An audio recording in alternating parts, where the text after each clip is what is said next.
Yo, it's your boy Ryan, Northwest Sports Fanatics, back at you with a new video. Today is Wednesday, September 17th, 2025, with your boy Ryan and the Northwest Sports Fanatics. Make sure you guys subscribe to the channel. Smash that like button either now or on your way out. Donate to your boy if you can. Cash App $OrionNWSF or the YouTube Super Chat right here. We got the Seattle Mariners versus the Kansas City Royals. First pitch is going to be here in roughly 5 minutes. So let's cue up the music, take a look at the thumb, and let's get into the starting lineups. Happy Wednesday, everyone.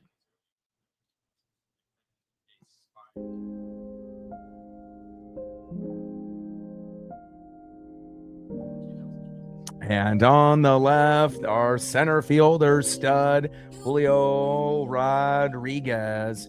And on the right, shortstop superstar for the Royals, Bobby Witt Jr. Now let's get into the starting lineups here first for the visiting Seattle Mariners. Leading off for the Mariners in left field, Randy Arozarena. Batting second, DHing today, the best catcher in baseball, big dumper, Cal Raleigh. He had 2 homers last night. He's at 56. That ties Ken Griffey Jr. for the all-time Mariner lead. Will he break the record tonight? There's a very good chance that he does. Batting third, center fielder stud, Julio Rodriguez. Batting cleanup, batting fourth, second baseman, Jorge Polanco. Batting fifth, playing third base, good vibes only, Eugenio Suarez. Batting sixth, playing first base, Josh Naylor. Batting seventh, catching today, Mitch Garver. Batting eighth, playing right field, Victor Robles. And batting ninth, playing shortstop, J.P. Crawford. And on the mound for the Mariners with a 4-5 record, an ERA of 5.59. It's Miller time. It is Bryce Miller. And now let's get into the starting lineups for the home Kansas City Royals. Leading off for the Royals in left field, Mike Yastrzemski. Batting second, playing shortstop for Kansas City, Bobby Witt Jr. Batting third, playing first base, Vinny Pasquantino. Batting cleanup, batting fourth, third baseman, Michael Garcia. Batting fifth, catching today for the Royals, Salvador Perez. Batting sixth, playing second base, Adam Frazier. Batting seventh, playing right field, Jack Caglione. Batting eighth, DHing today for the Royals, Carter Jensen. And batting ninth, playing center field, Kyle Isbell. And on the mound for the Royals with a 2-3 record, an ERA of 5.18, it is Cole Ragans. And a pretty spectacular night last night, especially when you have Cal Raleigh, going crazy for 2 home runs in a game, one from the left and one from the right. That puts us at 10 wins in a row, which is unbelievable. And we're at the back end and the home stretch, and we're trying to win 11 in a row. And we know it doesn't matter if it's the Mariners or anybody. It's hard enough, to win 4 or 5 in a row, let alone double that, and then you're trying to win 11 in a row. And we have a very good chance of doing that. And even though he's not in the lineup today, even though his first time at DH was a uber success, going 5 for 5 with 3 home runs, Dominic Canzone. And if you're wondering, why is Dom not in the lineup? And the only reason that Dom's not in the lineup today is because we are going against a lefty on the mound, which is Cole Ragans. If we were going against a righty, I would safe to assume that he would be in the lineup again. but it's a good sign, to have one of our role players like Dom step up like that. And you just never know, what player is going to step up for the Mariners day in and day out. So congratulations to Dominic Canzone, one of only 2 players to go 5 for 5, 3 home runs in Seattle Mariner history. And again, we want to be able to see if Big Dumper can beat my hero, Ken Griffey Jr., who hit 56 home runs twice. And just to be able to say that Cal Raleigh, as a catcher, a switch hitting catcher, is on the same level as guys as Mickey Mantle and Ken Griffey Jr., I don't know if people realize the significance. And again, you're going to get, Cal haters that still think that Judge needs to win the MVP. But as anyone knows, this year, Cal should get the award, regardless if he gets the 60 home runs or not. First pitch from Reagans to Arasarena. Big swing and a miss. 0-1 count. Come on, Randy. 0-1 pitch. Big swing and a miss. And behind in the count here early to Randy. No balls and 2 strikes from Cole Reagans. And we ended up getting the momentum started early. He ended up, getting beamed. And again, big swing and a miss. And 1, 2, 3. Cole Reagan says, Randy, you're not getting on base. We're not going to plunk you today. And down he goes. And that is 1 away. Next up, the best catcher in baseball. 247 average, 56 home runs. Tying Ken Griffey Jr. for Mariner all-time list history. 118 ribbies. Could we get Cal Raleigh with home run number 57 right here? First pitch, big swing and a miss. 0-1 count. Come on, Big Dumper.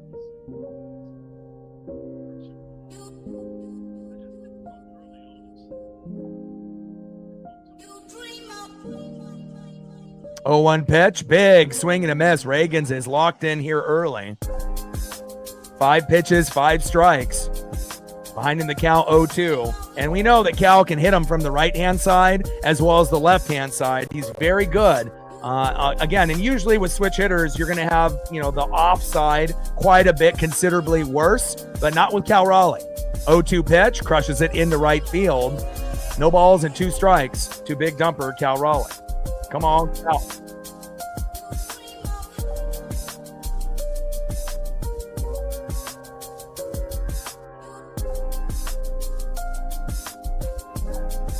Oh-2 pitch, high and away. 1 ball and 2 strikes to Big Dumper, Cal Raleigh. Let's go, baby.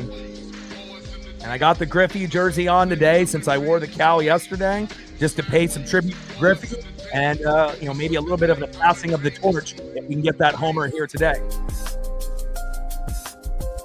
Let's go, baby. Top of the first inning, 0-0, Mariners and Royals. 1-2 pitch from Reagans to Raleigh. Check swing, did he go? And they say he did, and that is 2 away. We're going to have to wait for another at-bat to see if Cal makes history. Good start there for Cole Reagans. 2 up, 2 down. It's all good, Cal. We still love you. Next up, center fielder Julio Rodriguez. And he definitely is overdue for a home run. Hopefully we get one from him tonight. Let's go, J-Rod. Big swing and a miss. And you can definitely tell right now early, just watching the first, 6, 7, 8, 9 pitches, Cole is on fire right now. And it looks like if he pitches like this, we're going to be lucky to even get 1 to 3 runs within the first 6 innings. If he pitches like this, his whole 5, 6, 7 innings that he's going to go tonight. Hopefully we'll be able to find a weakness at some point and he has a meltdown, but so far looking very good. 0-1 pitch, big swing and a miss. And another miss by Julio Rodriguez. And again, when we get our hitters in 0-2 counts, it's not really ideal. Hopefully we can find a way here. 0-2 pitch to Julio. Big swing and a miss, and 3 up and 3 down. And you can just tell, when certain guys have the it factor and they're on, there's nothing that we're going to be able to do. And again, it's kind of odd because it's not like he's got an ERA of 2, or 2.5. His ERA is 5.18. He's got a 2-3 record, but he is a lefty. And sometimes the Mariners will struggle with lefties when we have kind of a pro righty lineup. And again, we'll see how the game progresses, but let's give Cole a little love. Again, we're not going to be haters here. We want to make sure we're appreciating greatness wherever it's at. And hopefully Cole will have a meltdown later in the game. But for the time being, we'll give him some credit.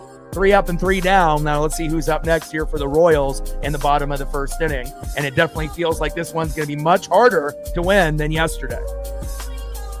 Next up, leading off for the Royals, left fielder Mike Yastrzemski. Batting second, shortstop superstar Bobby Witt Jr. And batting third, first baseman Vinny Pasquantino.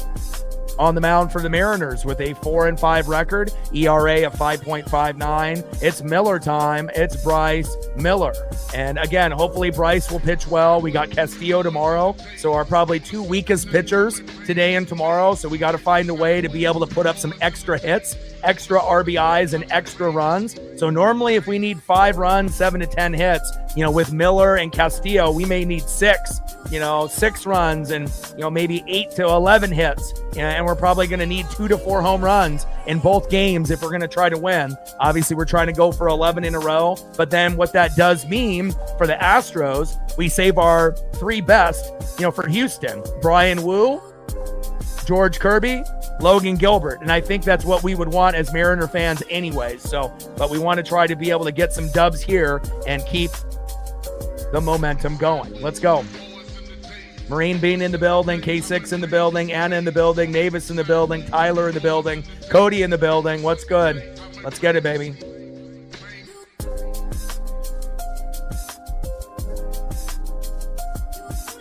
Let them know, Tyler. First pitch, and that's popped up to Randy. Hopefully he hustles and jogs over to the area and gets it. There we go, 1 away. And again, besides all day, everyone that's a regular in the room, feel free to be able to help us to be able to hit our goals. Obviously with 100 likes, 100 on the Dono train.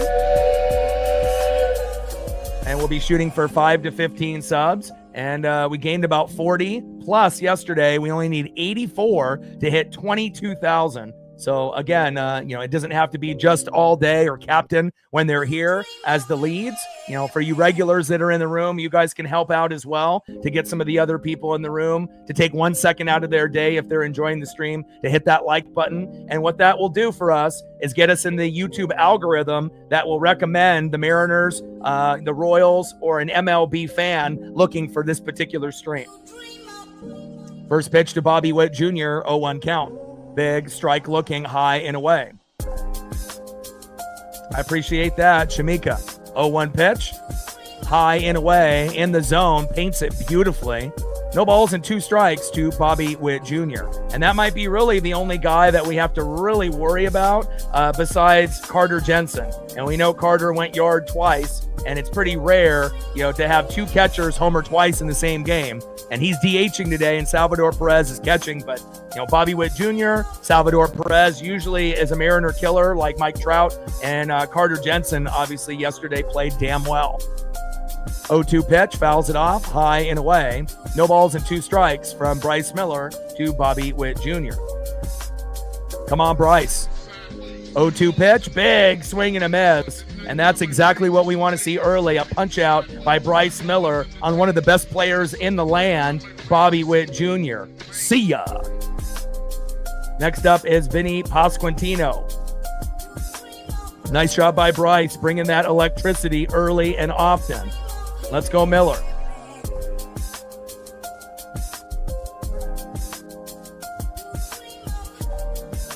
Next up in the 3-hole, first baseman, Vinny Pasquantino. First pitch low and at the knees, 1-0 count.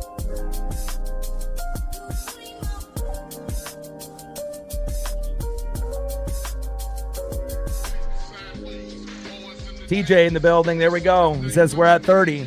And if we can get to 50 by at least maybe the 3rd inning, that'll definitely give us good pace, to be able to get to 100 by maybe the 6th and the 7th. And if we're able to do that with 2 innings to go, we might be able to get to 125 to 200, depending on if we get people to participate. Pitch is high and inside. 2 balls and no strikes from Miller to Pasquantino. 2-0 pitch popped up, and that's fading foul towards left field. 2 balls and 1 strike from Miller to Pasquantino.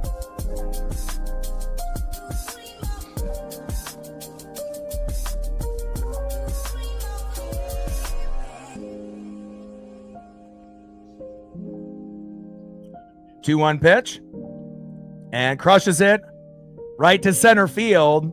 And obviously we know Polo isn't really the greatest defender. If we had Leo Rivas there, maybe he makes that play, and again, that's going to be a downside for the Mariners, when you got 3 guys that at times can be liabilities on defense. Polo at second, Gino at third, and Randy in left field. So hopefully we don't get too many balls hit those guys' way, but we do know that they can produce offensively, but defensively, Leo Rivas would be much better than Polo. But again, we have Cal DHing because we have Garver catching. So again, we have to pick and choose. Next up is Michael Garcia. First pitch to Garcia, slow dribbler, right up the middle. JP is there, and no throw for JP Crawford.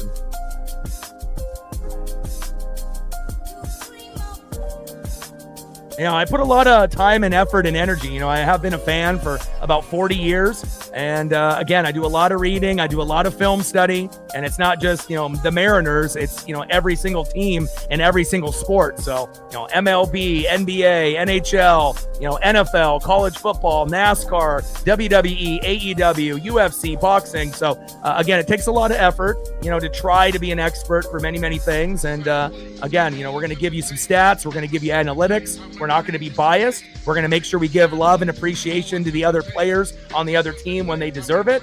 And again, we're going to make sure we have a great broadcast every single day.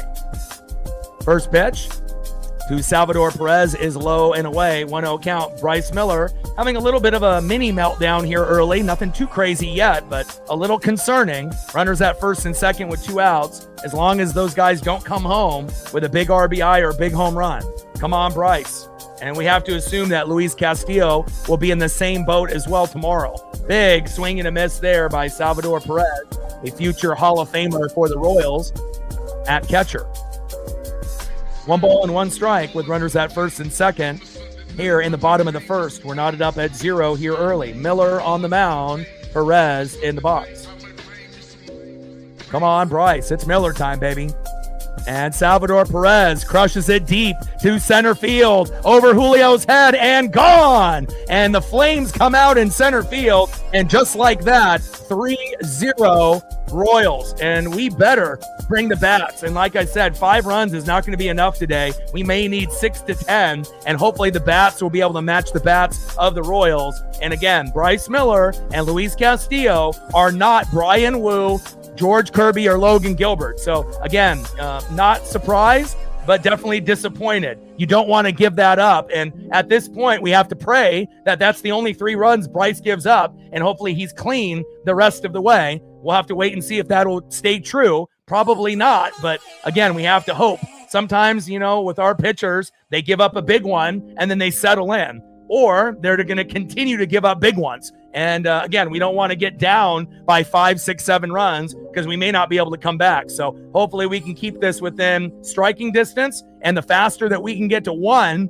to be able to cut into this lead and stop the bleeding, we have to understand, we've come from behind many, many times this year. So again, not ideal, but it doesn't mean that the game is over. But just a little bit of a disappointment there for Bryce Miller. Next up is the former Seattle Mariner, Adam Frazier. Big swing and a miss, low and away. No balls and 2 strikes to Adam Frazier. Frazier fouls that one off into left field. No balls, 2 strikes from Miller to Frazier. And again, the maximum runs that we typically come back from is about 5. So if it goes over 5, we might be fucked, unless we end up getting like 4 or 5 home runs, to match what they're doing here. Unless we're able to match what they did and get a 3-run bomb. Maybe Gino will come up big today and come up with an unexpected 3-run blast, when we need it the most. And this would be the game that we would need Gino to do something like that. So again, not ideal. The game's not over, but again, we definitely need the bats to be better, and we need Miller to be better here. 1-2 pitch to Frazier, and Frazier with the line drive, and that goes towards first base, foul. Anytime you end up giving up a big home run early, obviously it hurts. But the thing that hurts about it the most is when it ends up being a 2-run jack, a 3-run bomb, or the worst, a grand salami. It just doesn't feel good. And again, Salvador Perez is a Mariner killer, just like Mike Trout, and he strikes again tonight. Popped up, and there's Polo, and that is out number 3 on Adam Frazier, but not after Salvador Perez ends up hitting a 3-run bomb. And again, it shows you how important, every single batter is, and you got to be able to try to minimize the damage, and you don't want to walk people. You don't want to plunk people. You don't want to give up back-to-back hits. Otherwise, you're going to have a situation like that.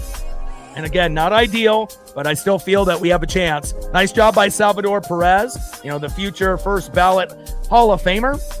And again, I was kind of happy he didn't do anything, yesterday, but something kind of told me either today or tomorrow, something bad could be lurking for the Mariner pitchers, especially with Miller and Castillo. Those two are not really trustworthy. We know right now, Wu, Kirby, Gilbert, those guys are trustworthy. And then for Miller and for Castillo, it's like 50-50. And usually it's much better at home than it is on the road. So again, I would like to act like, oh my God, I'm surprised, but I'm not. And again, we just have to hope and pray that we can get the bats going so we can win 11 in a row. And again, hopefully it'll start right here and we can answer back. Leading off for the Mariners in the top of the second, the double machine, second baseman Jorge Polanco. Batting second in the 5-hole, third baseman Eugenio Suarez. If there was ever a game that we needed you to get hot, it's fucking right now. Please, let's go, Gino. Good vibes only. Hit a home run. Get us going. And batting third, first baseman, it's Nails, the big grumper, Josh Naylor. And then on the back end of the order will be Mitch Garver catching today, Victor Robles, and JP Crawford. And again, anytime we have Garver catching, it's not going to be a strong lineup. Anytime we go against a lefty pitcher, it's not going to be a strong lineup. So again, we're going to have we're going to have our backs against the wall. It's going to be tough, but we will see how this goes.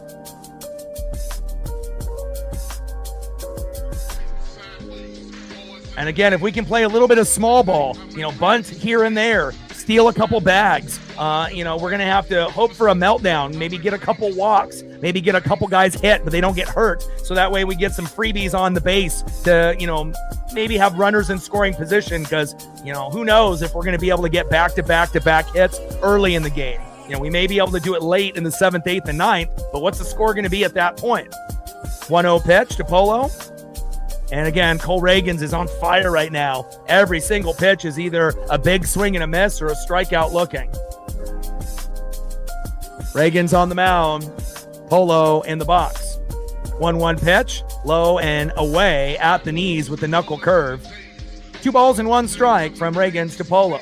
And again, as a Mariner fan, you have to believe, because again, we've been in this situation all year. Most of the time we end up being down and we come back and win. It's pretty rare where we actually take a lead like yesterday and we never look back. A majority of our wins, it feels like, we're down 1-0 and then we tie it up 1-1. We're down 2-0 and then we eventually tie it up, or we're down 3-0 and we have to rally late. So, again, not the greatest situation for Bryce Miller, but hopefully that'll be the only home run he gives up. Cross your fingers.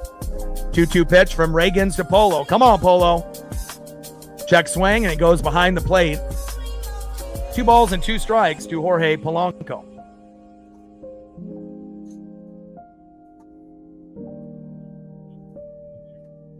We got to go through the ups and we got to go through the downs. We got to face adversity. It's not going to be just peaches and cream like game number 1 every single game. We have to be battle tested, especially if we want to be able to beat the Astros or the Tigers or the Blue Jays or the Yankees or the Red Sox. No one's going to hand it to us. We have to take it. And again, a lot of people are doubting us, and we have to make sure that we silence those doubters.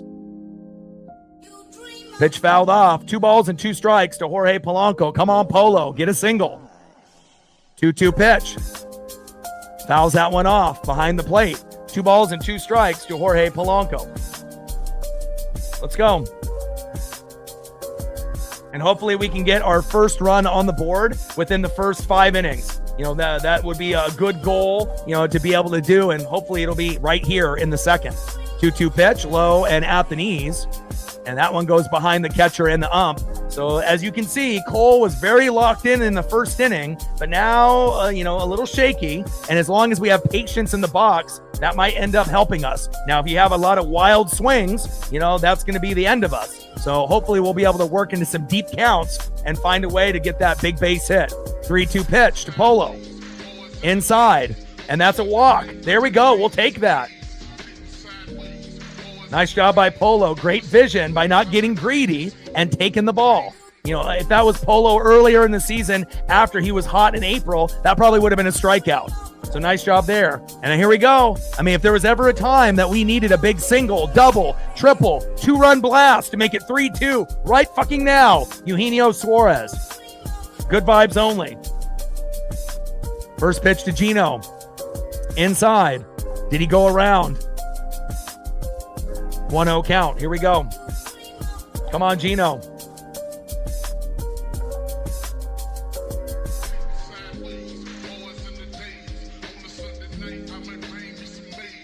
One-0 pitch. Inside. Good vision by Eugenio Suarez. 2 balls and no strikes. And this is exactly what we want. We want to be able to have counts that are going to be in the hitter's favor. We don't want to be sitting in 0-2 counts with all our guys because, again, 0-2 counts lead to strikeouts. 2-0 pitch. Gino crushes that one, fading foul. 2 balls and 1 strike to Eugenio Suarez. Come on, Gino.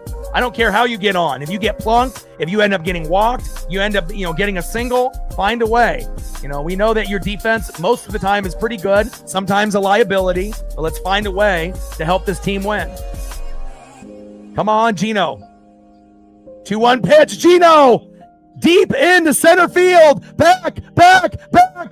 Gone! I have ESP. I'm a time traveler. What did I tell you guys?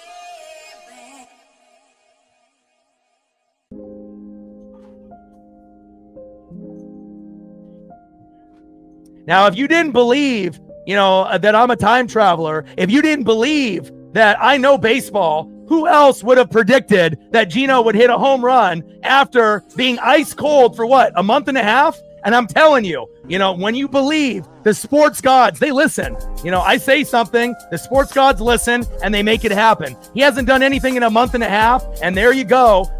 Again, Gino doing it right when we needed it. Good vibes only. 3-2 Royals. Next up, Josh Naylor hitting it long, hitting it deep into center field. That one's staying in play. 1 away. And sometimes, I'll be honest, it gets me a little freaked out. Sometimes when I'm able to say something and then it ends up coming true. And as anyone that's a regular on this show will know and tell you, I'll come up with about 2 to 8 every game, that will come true. And again, it's not just luck. Sometimes it's intuition, and sometimes it's just a feeling that I get. And it's not that we desperately need it. We did, but it's the feeling that I get that something big is going to happen. And what a great time for Gino to get hot. And just like that, for all those Mariner fans that went to the store, went to go get a snack, that turned the game off and said, oh, we lost. And then they go back and turn it back on. Ooh, we're now only down by 1. 3-2 Royals. There we go. Next up is Mitch Garver. Trident's up. Let's go M's. And again, there's going to be, some people on YouTube that cover baseball, but no one's going to cover baseball and come up with more predictions that come true than here on the NWSF. Facts. Top of the second, 3-2 Royals. Big swing and a miss on a 1-1 pitch from Reagans to Garver. 1 ball and 2 strikes to Mitch Garver. Let's go. We got a 3-run jack by Salvador Perez. And then we just got a 2-run jack by Gino that we predicted here on the channel. So, and again, it's not like Gino has been hot and that was like an easy prediction to come up with. He's been ice cold for like a month and a half. But again, sometimes when you have a guy, that is a streaky hitter and you get into these really bad times, bad positions, and you need them to step up, that's when they step up. And again, for all the people that were so frustrated with him, including myself, you have to have that faith. Count now is full. 3 balls and 2 strikes to Eugenio Suarez. No. Mitch Garver. And again, maybe this will be a little hot streak that we can gain with Gino. Maybe he'll hit another home run later today. I don't know if I feel that yet, but I'll let you know. And then maybe this will be, leading into tomorrow where he ends up having a great game tomorrow and helps us win tomorrow as well. But I'll tell you what, it's a hell of a lot better right now to be at 3-2 than 3-0 for 6 innings and then thinking that we're going to get our ass kicked. Great job, Gino. 3-2 pitch to Mitch Garver. High and away, and that is a walk to Mitch. There we go. Let's get it, baby. Trident's up. Let's go, M's.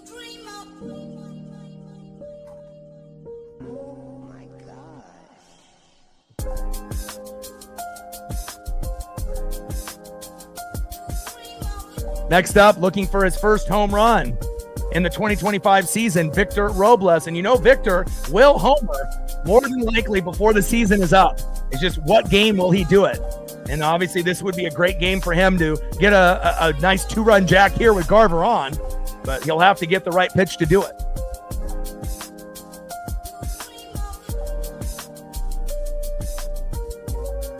Ten wins in a row, and we're looking for 11. Big swing and a miss.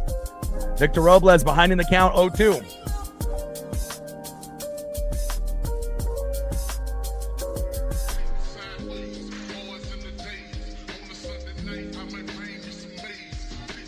Pitch.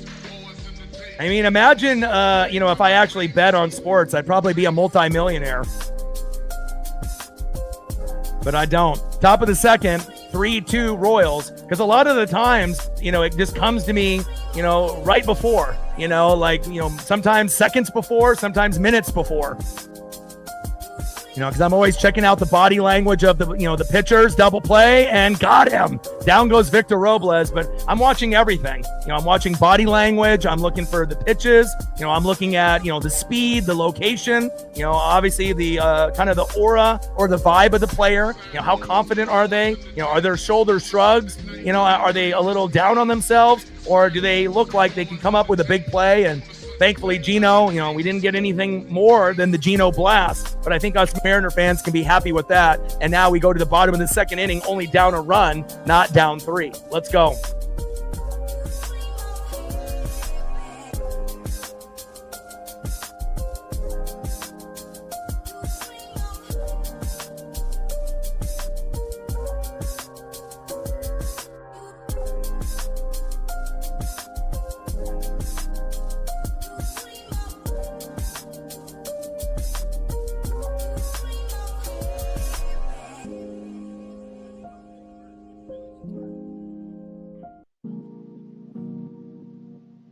Next up for the Royals in the 7-hole, right fielder Jack Caglione.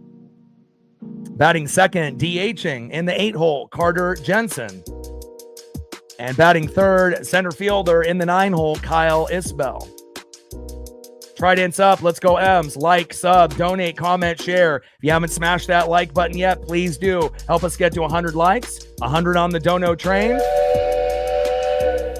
And we'll be looking for 5 to 15 subs. And then going into the stream, we only need 84 subs to be able to hit 22,000. Let's go.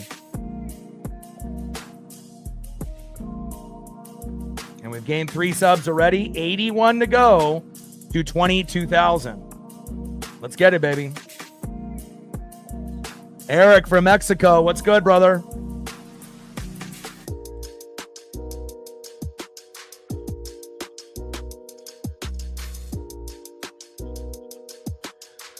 Oh, Gino, And, the funny thing is like I made the thumbnails in advance, and I actually have Gino on the thumb for tomorrow because I had a feeling that something was going to be good tonight. And the good vibes are back. 3-2 Royals. First pitch is low and at the knees. Now we just have to pray that Bryce Miller doesn't have a fucking meltdown and not give up another, big blast. That one was already enough. And hopefully he'll be clean the rest of the way.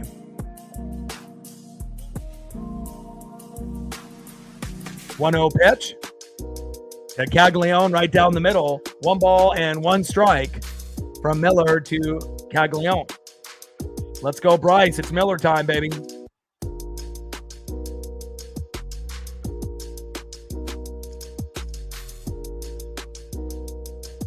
One pitch. Slow dribbler up the middle, and a little flip there to Naylor, and that is 1 away. Next up, DHing in the 8 hole, had 2 home runs yesterday at catcher with Cal Raleigh, Carter Jensen. And that will be obviously the individual that will be taking over for Salvador Perez full time once he retires.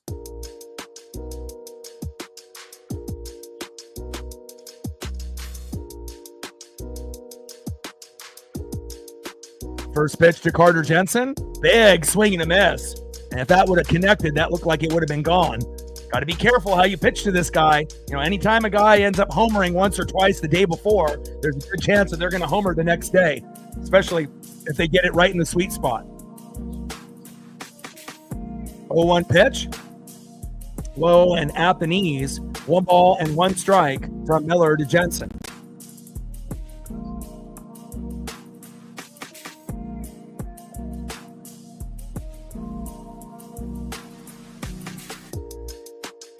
One pitch, inside, low, and at the knees.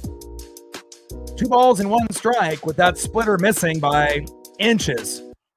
Off-speed pitch, 85 miles an hour, back-to-back splitters by Bryce. You got to mix it up. 4-seam fastball, back-to-back splitters. Come on, Bryce. 2-1 pitch. Crushes that one foul, fading into left field. Good souvenir for that fan there. 2 balls and 2 strikes to Carter Jensen. Feels a lot better only being down by 1, because again, I think for maybe half of the Mariner fan base being down 3-0, they're like, oh, it's over, but again, you should know better if you've been watching this team in 2025. We rally more than we've ever rallied besides maybe that 2001 team. Big swing and a miss, and down goes Carter Jensen, and that is 2 away. Great punch out there by Bryce Miller. But anytime you can end up responding with a solo dinger, 2-run jack, or getting some RBIs, and then you get the score close, it definitely gives you that feeling that, okay, we're still in this. And that's exactly what Gino provided. Nice job by Bryce Miller, 2 away. Next up is center fielder Kyle Isbell. First pitch to Isbell, fouls it off towards left field, out of play, 0-1 count.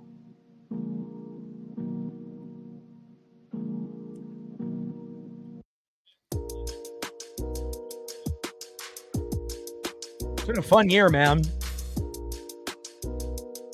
Fantastic team that we have here in 2025. Why not us? 0-1 pitch, big swing and a miss by Kyle Isbell, behind in the count 0-2. Bryce starting to lock in. And again, better late than never. Make the mistake early and be clean the rest of the way. Bottom of the second, nobody on with 2 outs. Miller on the mound, Kyle Isbell in the box. Smoke him, Bryce. 0-2 pitch.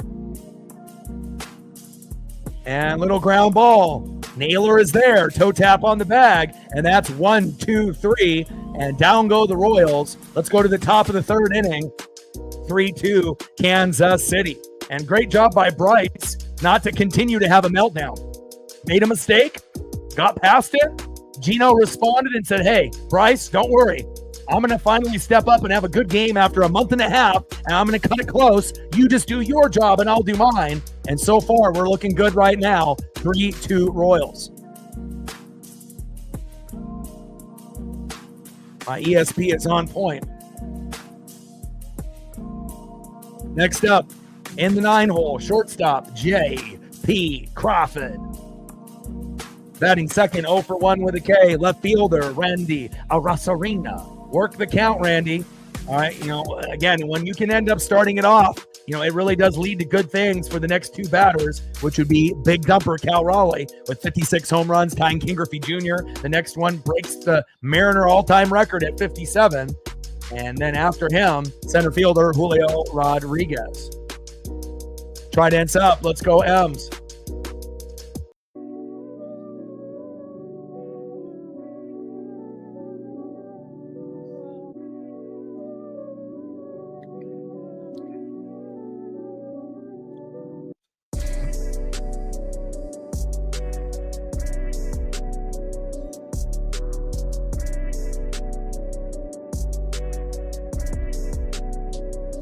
And if you're just tuning in, Salvador Perez homered to center, 435 feet. Pasquantino and Garcia scored 3-0 Kansas City. And then, for whatever reason, the sports gods You know, they hang on to every word. I just kind of felt that Gino was going to have a great day today after being probably the coldest player on the Mariners for like a month and a half. And when we needed him the most, what did he do? He stepped up. Gino homers the center with Polo on board, 3-2 Royals. And again, we're going for win number 11 in a row. And we're definitely going to need those players, you know, that were obviously cold to get hot. And Gino just did that. Let's go, JP.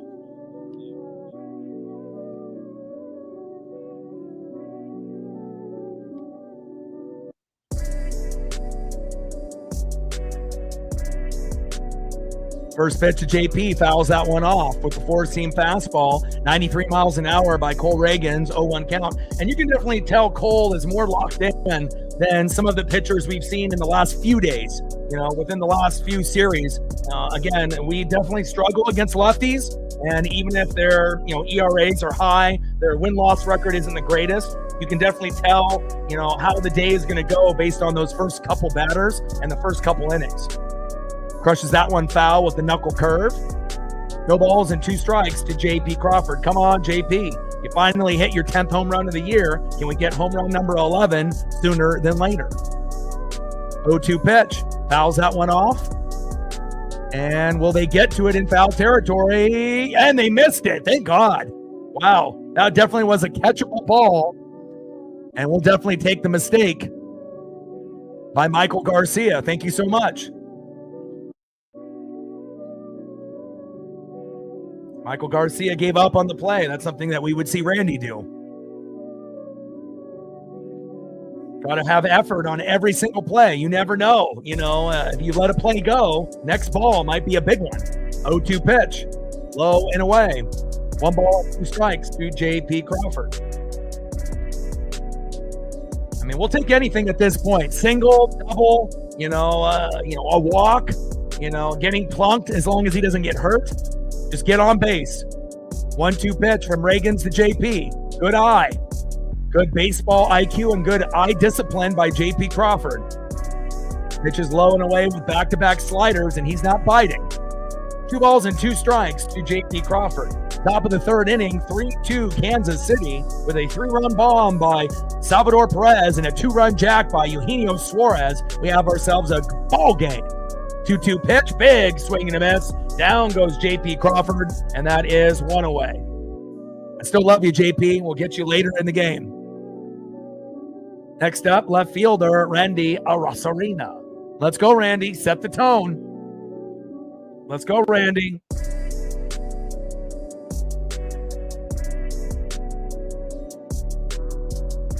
First pitch right down the middle. Takes a strike looking. 0-1 count.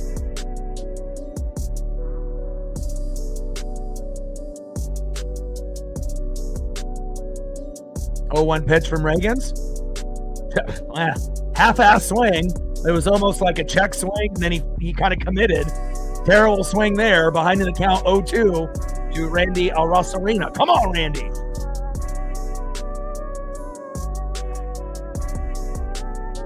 Oh-2 pitch. Randy fouls that one off behind the plate. No balls and 2 strikes from Reagans to Arozarena.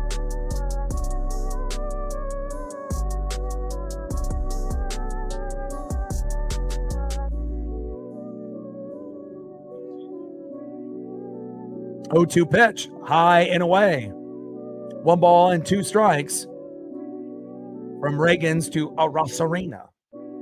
Come on, Randy, find a way. Single or double. 1-2 pitch, high and away again. 2 balls and 2 strikes from Reagans to Arozarena. Like, sub, donate, comment, share. If you haven't smashed that like button yet, please do. 216 in the room. We're looking to get to 100 likes, 100 on the dono train, and 5 to 15 subs. 2-2 pitch, and that one goes behind the plate. Count still remains 2 balls and 2 strikes to Randy Arozarena. And so far, Cole Reagans has been pretty good besides giving up the 2-run jack to Eugenio Suarez. We're at 76. There we go, Cody. 4 more to go. Little slow dribbler. Throw to first. Should be a routine play. And there it is. And that is 2 away. All right, second opportunity for the big dumper to possibly make some history and just to be able to be in the same breath of Mickey Mantle. But not only that, my hero, Ken Griffey Jr. And again, when you end up meeting Ken Griffey Jr., when you're 7 years old and he's a rookie in 1989 and you get his autograph and photos and he's going to be a Hall of Famer, and then you have a guy in Cal Raleigh, on the team as a catcher, switch hitting catcher on that, and he's in the same breath as Griffey, we're dealing with something extraordinary with the big dumper. First pitch is high and away with the knuckle curve, 1-0 count. Come on, Cal. 1-0 pitch, low and away. 2 balls and no strike. Big dumper, Cal Raleigh. And based on what my observations early, it feels like Cole Reagans is not going to pitch to Cal in a spot where he's going to be able to hit a home run. He's definitely pitching away, and not really giving him anything in the middle of the plate, at least in his first 2 at-bats. 2-0 pitch. That one was pretty good. Inside, though, tries to jam him, and he does. Fouls it behind the plate. 2 balls and 1 strike to big dumper Cal Raleigh, but only, Cal needs 1 pitch, 1 pitch out of how many? 4, 5, 6. You give him 1 pitch down the middle, that's all he'll need. And he's able to hit home runs outside of the zone almost better than anybody this year. Just right there with Schwarber and Ohtani doing the same thing. 2-1 pitch. And right there, a line drive to third. Michael Garcia throw to first. Nice effort by Cal, but it's not enough. And that is a 1-2-3 inning. We're going to have to wait later in the matchup for possibly Cal to make history. Let's go to the bottom of the 3rd inning. Royals still up 3-2.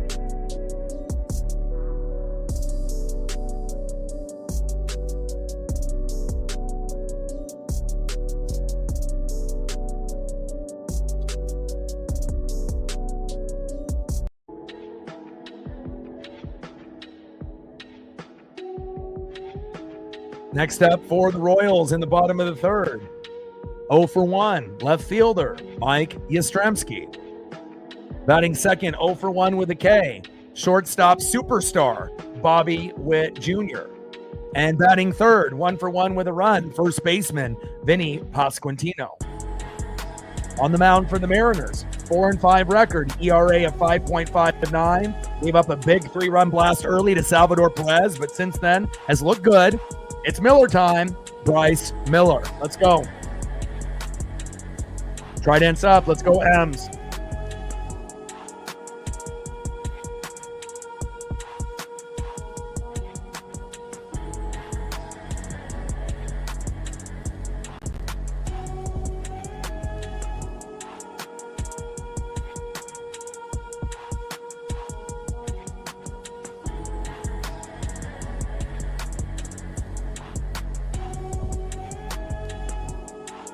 And it's really unfortunate that we're not going against a righty, because then we would be able to have this guy in the lineup. Went 5 for 5 last night with 3 home runs, but there is a chance that they will go to a righty in the pen at some point. So we should hopefully be able to get to see Dominic Canzone and Leo Rivas before this game is up. And we may need those 2 guys to help us win late.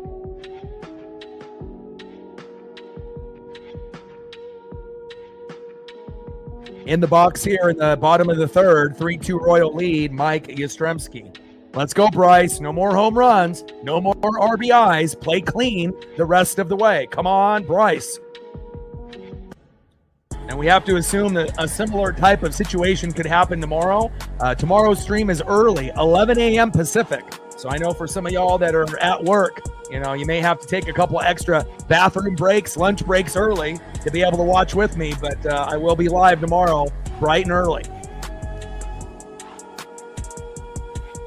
0-1 pitch.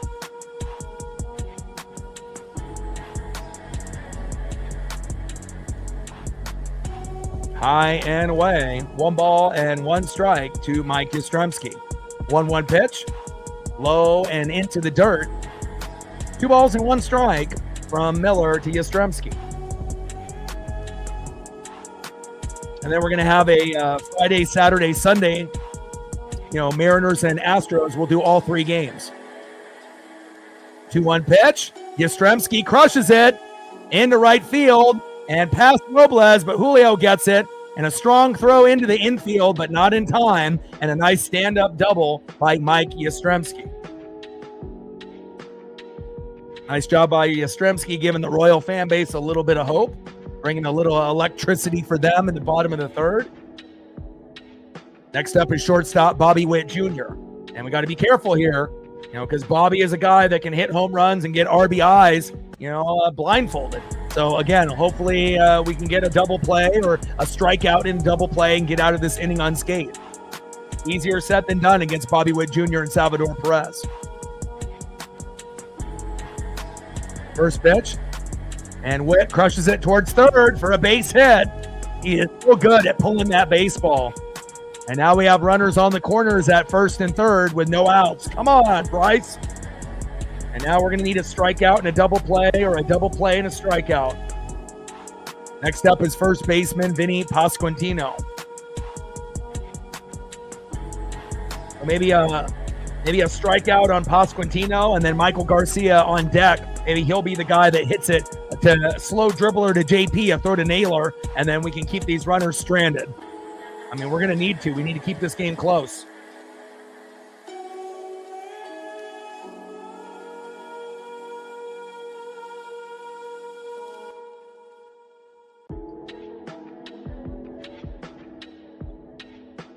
Got runners on the corners here.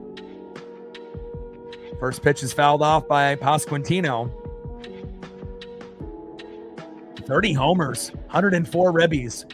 More homers than Bobby Witt Jr. Can you believe that? Come on, Bryce. 0-1 pitch. Popped up. Get that. Who's going to get it? And Randy gets it. Wow. Don't run into JP. And the runners are stranded. There we go. One away. I mean, the last thing that we need is Randy running into JP and not only us dropping that baseball, but them scoring and getting guys hurt. Got to have better communication out of JP Crawford and Randy Arosarena. But we end up getting our cheap out, and now we need the double play. We need the slow dribbler to JP, throw to Naylor, we get out of the inning. And let's make it happen, sports gods. Michael Garcia, slow dribbler up the middle, double play, we get out of the inning. Come on, Bryce. Runners on the corners with one out. Throw to first. Trying to keep the runner honest there. Bobby Witt Jr. safe.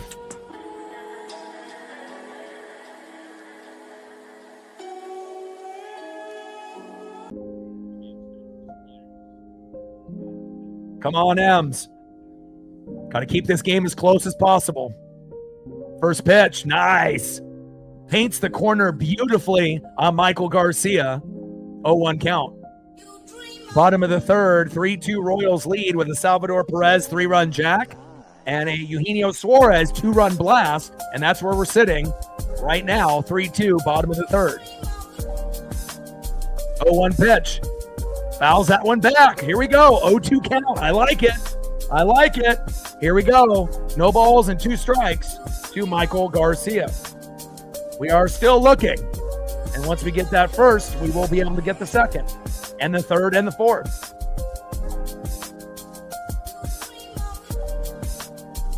$90 likes, 10 more people. We got 110 people that haven't hit the like button. If we can get 10 out of 110, we'll be at 100, and then we'll be on our way.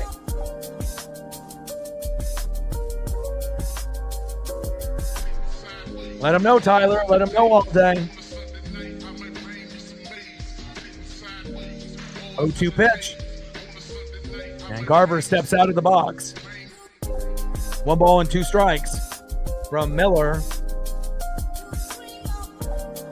to Michael Garcia. And remember, we have Mitch Garver catching. It's not Cal Raleigh. So it's not like Garver is going to be able to call a better game than Cal. So you have to keep that in consideration. And we're going against a lefty, so we have a righty lineup. 1-2 pitch, big swing and a miss. And Bryce does a great job getting it out when we needed it. We needed a double play or, either a strikeout and a cheap out on the next out. And we got that. There we go. Down goes Michael Garcia. We didn't get the double play, but we're sitting nice. And next up is Salvador Perez, and they're having a mound visit here with Woodworth, Garver, and Bryce. We want to make sure that Perez doesn't homer again.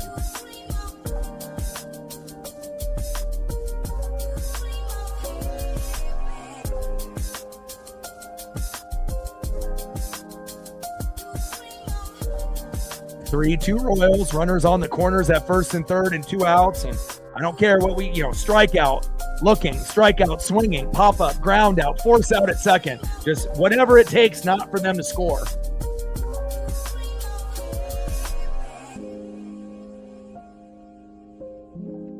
Daniel in the building. What's good? Let's go, Bryce. First pitch to Salvador Perez.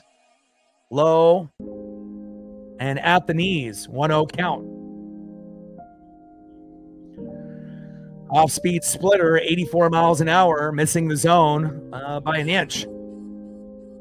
Could have been called strike if I'm really being honest. That's just a personal preference by the ump, and we'll see how he calls the game as the game progresses. It's been pretty clean so far, which is rare for umps in 2025. 1-0 pitch, low and away. 2 balls and no strikes to Salvador Perez.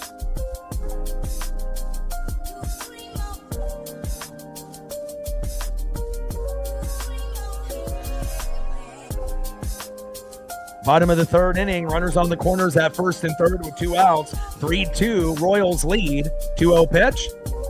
Tries to paint the corner, and thankfully, the ump gives him the call. He's been hitting that same spot all game. It was a strike, and he got the call. Beautiful splitter, off speed, 82, right there on that line. 2 balls and 1 strike to Salvador Perez. 2-1 pitch. Pitches high and away. Count now is 3 balls and 1 strike to Salvador Perez. Miller on the mound. Perez in the box.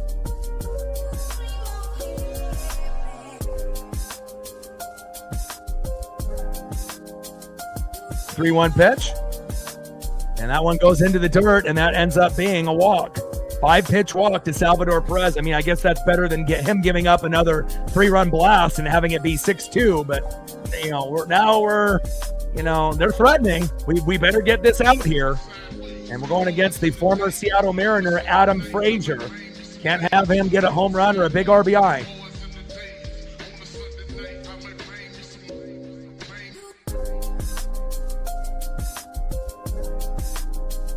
First pitch to Frazier. Low and into the dirt. And I don't know what it is about pitchers, throwing into the dirt, specifically Gilbert, Miller, and Castillo lately. You don't see it really from Kirby and Wu. And I know we've had injuries, to Kirby, Gilbert, and Miller this year, but come on, guys. Hit inside. 2 balls and no strikes to Adam Frazier. And this is going to be probably the most crucial point in the game up to this point, based on what happens in these next few pitches. Come on, Mariners. Hang on to this 1-run deficit. We don't want it to grow. 2-0 pitch with bases loaded. Perfect pitch right down the middle for a strike. There we go. 2 balls and 1 strike to Adam Frazier. 4-seam fastball, 94 miles an hour. Great location by Bryce. Well, we're approaching the 100-like number. Here we go. 2-1 pitch. Popped up. And this should be a routine play. And there we go. Polo makes the play. Bases loaded, stranded. Life is good for us Mariner fans. Hell yeah. Let's go to the top of the 4th inning, and we're only down 1. I mean, we easily could have had a meltdown by Bryce and been down 1, 2, 3, 4, 5 runs after this inning ends. And luckily, we keep bases loaded, stranded, which usually happens to us. And it's nice for it to happen to the other team once in a while. And let's go to the top of the 4th inning, and let's tie this game up.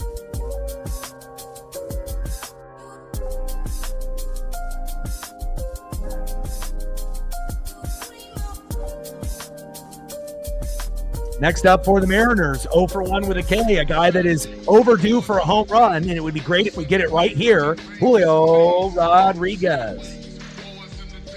Batting second, 0 for 0 with a run and a base on ball, who's been getting singles and doubles at a crazy pace within the last 12 games, Jorge Polanco.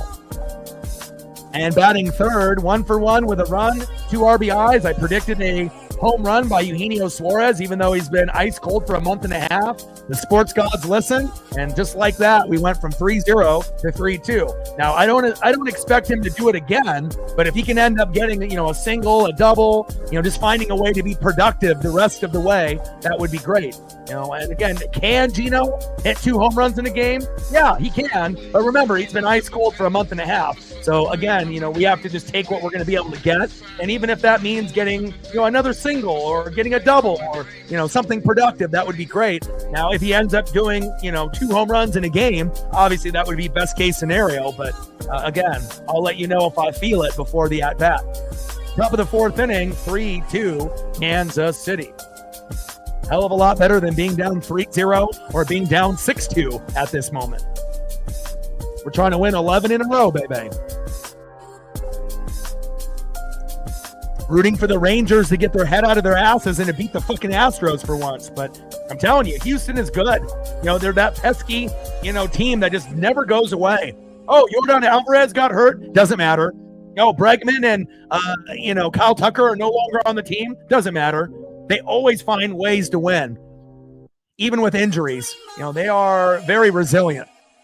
And that's why they're our number one rival. To be the best, we have to beat the best. And even though they're not the best in the American League, they've been the best in the AL West for quite a few years. First pitch to Julio, low and at the knees, 1-0 count. 1-0 pitch, Julio pops up and should be a routine out here for Kansas City, and it is. 1 away. Julio has been very good in the second half of the season, and hopefully he'll make up for that pop-up later in the matchup. Hopefully with one of these, because we're going to fucking need it. Next up, second baseman Jorge Polanco. Top of the 4th inning, we're down by a run. Let's see if we can tie it up. Let's see if we get a single or double off Jorge Polanco. Bring that electricity, Polo. Let's go.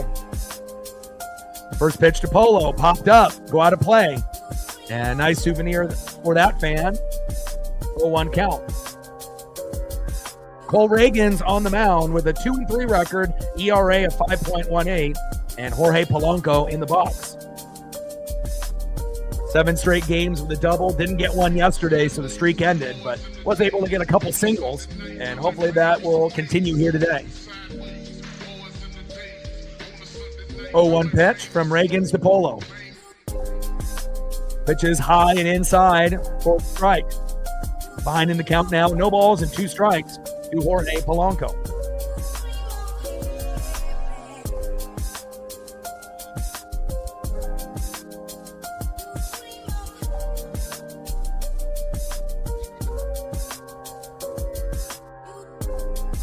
Oh-2 pitch, low and at the knees. 1 ball and 2 strikes to Jorge Polanco.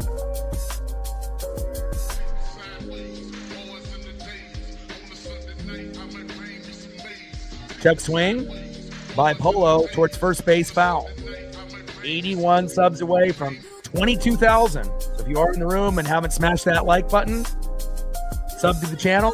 Takes 1 second. And it'll help us definitely grow here for the NWSF.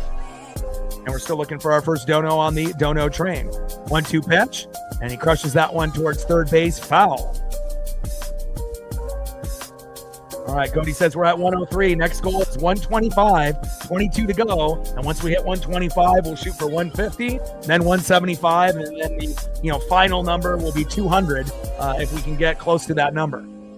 1-2 pitch, low and away. Good eye by Polo. 2 balls and 2 strikes to Jorge Polanco.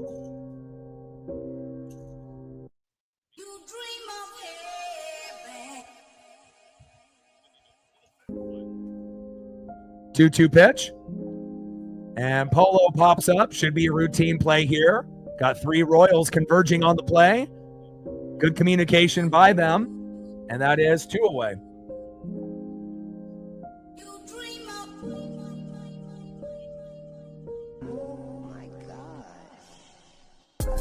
Next up, the hero so far today, third baseman, good vibes only. Been ice cold for fucking a month and a half, but decided to go yard today, and that's exactly what we needed. Good vibes only, Eugenio Suarez. And we're going to have a pitching change. And if we can get a strike right down the middle, Gino could, potentially hit 2 home runs. But again, we'll have to see if we get a righty or a lefty coming in. And also, we don't want Gino to be the only player to play well today. There's been games in the past where, Julio plays great and no one else does anything. And then he might even homer twice, but we lose. So, we want to make sure it's not just Gino stepping up today. We're going to need some other guys to be able to, contribute here today.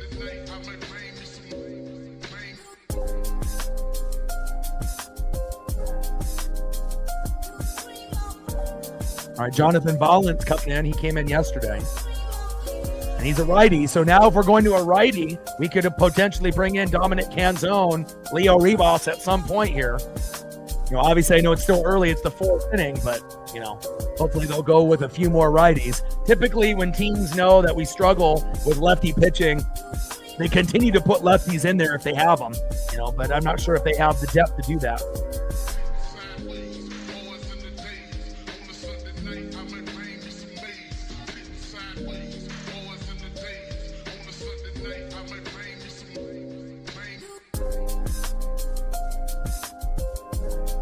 And Jonathan Bolland has a ERA of 4.35, so nothing really to get intimidated about. We just have to make sure that Gino works the count. He may end up trying to bite on a first pitch strike, right down the middle. And I mean, if he connects, it could be similar to Cal from last night. And again, got a pitch that he liked and crushed the hell out of it. And we'll see if the ESP will be on point here. Yeah, but that was not on the Mariners. That was on the Diamondbacks. And again, it's harder to hit home runs in Seattle, but we're not in Seattle today. But, again, he's been pretty ice cold for quite a while here for the Mariners. But he definitely started to heat up today. First pitch, high and inside. Should have been a ball, but they called it a strike. Come on, ump. Jonathan Bolland on the mound. Gino in the box. Let's see if Gino can get a single or double here. Pitches outside, 1 ball and 1 strike to Eugenio Suarez. This could potentially turn into a walk if Gino's patient as well. Don't get greedy. You already got 1 home run. Let the game come to you. Top of the 4th inning, Royals up 3-2. Nobody on and 2 outs. There we go. Pitches outside. Good eye. Should be a 3-0 count right now if the ump would have given us the correct call on pitch 1. So it's 2 balls and 1 strike to Eugenio Suarez.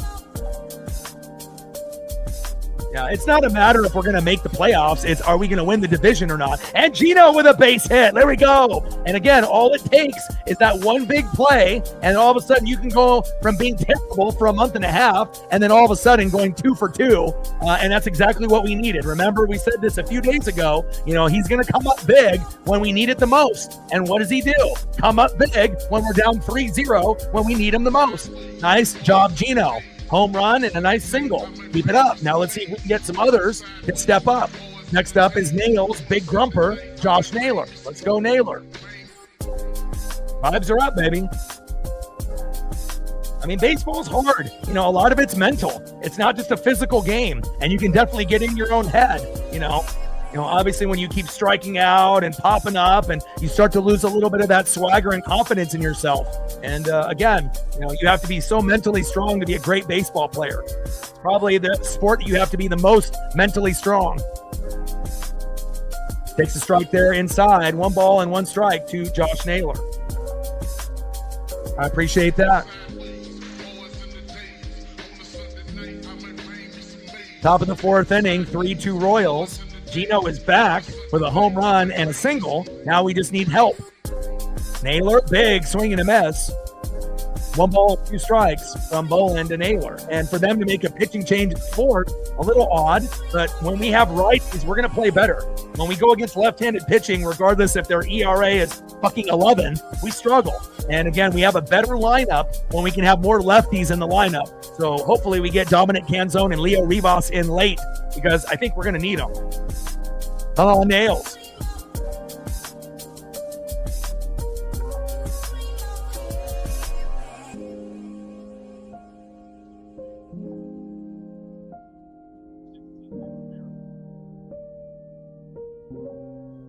One-two pitch, good eye, low and at the knees. And I don't think I've seen a unanimous fan favorite, bigger than Josh Naylor, maybe ever, out of any player that we've ever gotten, whether it been in off season or during the deadline. And again, I think that we can speak for every Mariner fan. We want this guy for the rest of his career. This would be the perfect first baseman for us. And he dribbles it into right field. Here we go. Yes. Here we go. Josh is joining the party. The big grumper is on board. There we go. He's like, I'm not letting Gino have all the fun. And just like that, we got runners at first and second here with 2 outs. And we're very good with 2 outs. And let's see if we can get an unexpected big play here out of Mitch Garver. Now, I wouldn't expect him to go yard right now. But if he can get on with a walk or a single, keep this inning going. Come on, Garv. And obviously we know Garv is kind of a shitty hitter. Let's be real. Let's be honest. He's not the greatest catcher either. We have Harry Ford about to take his spot. At some point, he may or may not be on the team. This is what we have at the moment, and we just have to hope for the best. And did that foul tip injure Perez? A little deflection off the bat. Initially, I thought, did Garv get hit by that? But it looks like it deflected off Garver's bat into Perez. And hopefully Salvador is okay. I don't wish injuries on anybody.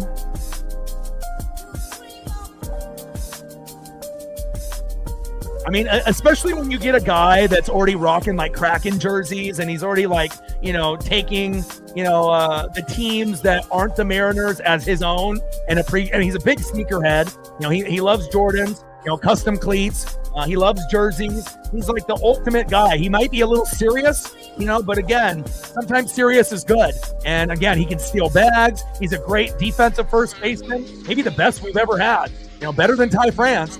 And again, this is a guy that I feel that is the perfect fit for the Seattle Mariners. And again, if we can keep him long term, it could really be the difference of us going deeper in the playoffs or not, year in and year out. 0-1 pitch to Garv. Takes a strike looking low and away. Behind in the count 0-2. You got to swing, Garv. Garv had an issue of taking strike 3 looking early in the season. Swing the bat.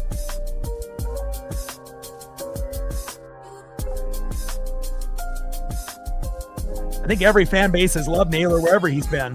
Pitches low and away, whether that be with the Diamondbacks, the Guardians, or the Mariners. Come on, Garv. 1 ball and 2 strikes from Mullen to Garver. And again, we don't expect a home run here. Again, just get on base somehow, some way. 1-2 pitch. And big swing and a miss, and we leave 2 stranded. Down goes Garver. And again, that's going to happen. At least it wasn't bases loaded like them in the previous. All right, we're only down a run. And again, we're in the game. And hopefully we'll be able to get something the next inning, because usually that's what happens with the Mariners, right? We leave guys on board, bases loaded, runners at second and third, first and third. We're disappointed, but then the next inning, we bring them home. So hopefully that will be the case, and we'll tie the game up in the 5th or potentially the 6th. Let's see who's up next here for the Royals in the bottom of the 4th inning. Like, sub, donate, comment, share. If you haven't smashed that like button yet, please do. Help us get to 200 likes, 100 on the Dono train, and we're looking for 5 to 15 subs. Let's go.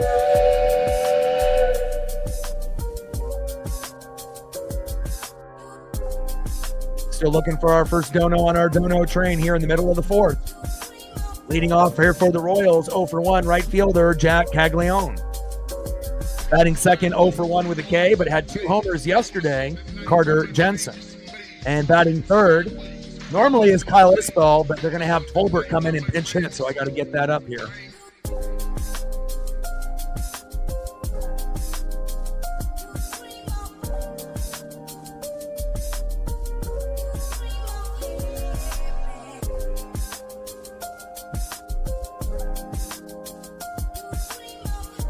Tyler Tolbert.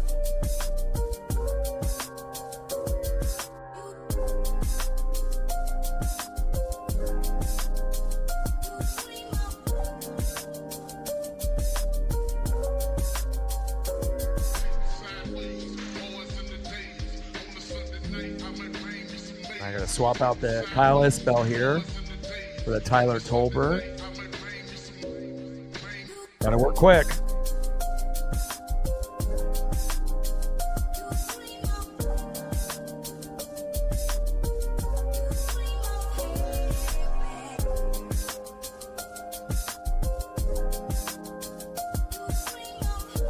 First pitch to Caglione.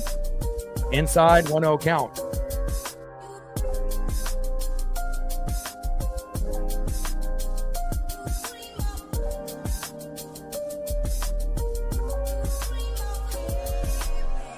One-0 pitch, and crushes that into right field, but a little toe tap on the bag by Naylor and says, Caglione, not today. One away.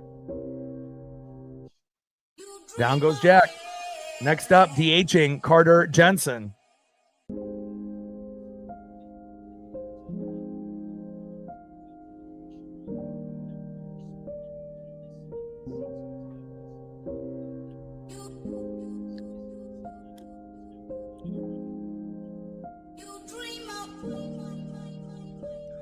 Rangers 3, Astros 2. I love hearing that. Now, hopefully they can hang on, which they haven't been able to in the last 2 games, but, or game-ish games. We'll see how it goes. 1-0 pitch. High and away, but gets the strike call looking outside of the zone. Probably should have been called ball, but we'll take that as long as they're going to call it that way, both for the Royals and the Mariners. Bottom of the 4th, 3-2 Royals.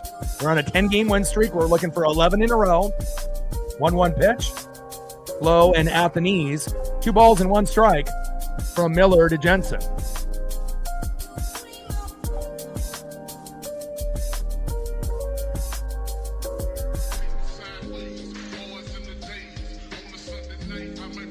Two-one pitch. High and away. 3 balls and 1 strike from Miller to Jensen.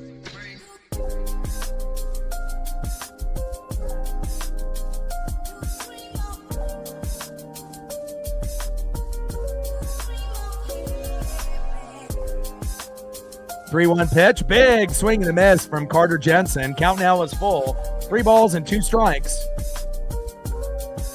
Here in the bottom of the 4th with nobody on and 1 out.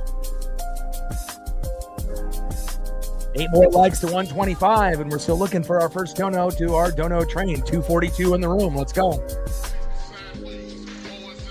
3-2 pitch. That one's pop foul into left field.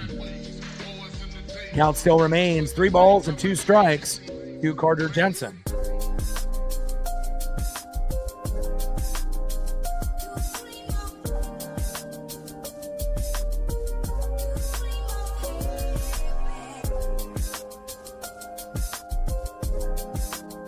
Three-two pitch. That one's pop foul into left field again. Count still full. 3 balls and 2 strikes from Miller to Jensen. Bottom of the 4th, 3-2 Royals. Salvador Perez with a 3-run jack. Eugenio Suarez, ice cold, month and a half. It's a 2-run blast today to give us a little life. And now we're only done a run halfway through the matchup. 3-2 pitch, and that is low and inside, and that's a walk. Come on, Bryce. But again, what we said has happened up to this point. Bryce gave up the big 3-run blast, but he hasn't given up anything since. And that is a good sign. At this point, we still need him to finish strong, but so far, so good. Just leave them on. Don't let them come home. And coming in to replace Kyle Isbell is Tyler Tolbert in center field.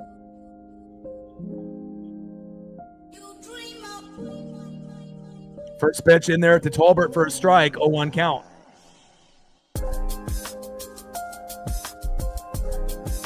Come on, baby, let's go.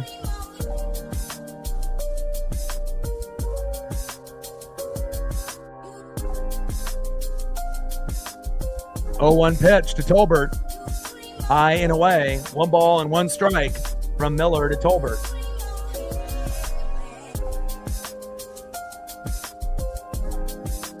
Try to hit up. Let's go, M's. You just have to believe and have the faith. Last 11 games are going to be wild. 1-1 pitch. Low and away. 2 balls and 1 strike from Miller to Tolbert.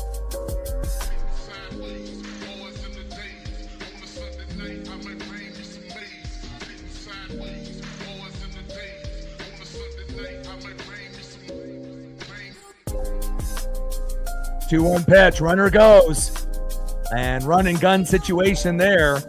But that one slaps towards third base, foul. Yeah, double play would be great. Not sure if we're going to be able to get it with this particular batter, but I mean, you assume we would. I mean, obviously just coming into the game, probably a little rusty, doesn't play every day. That would be ideal. Slow dribbler up to JP, throw to Naylor, get out of the inning.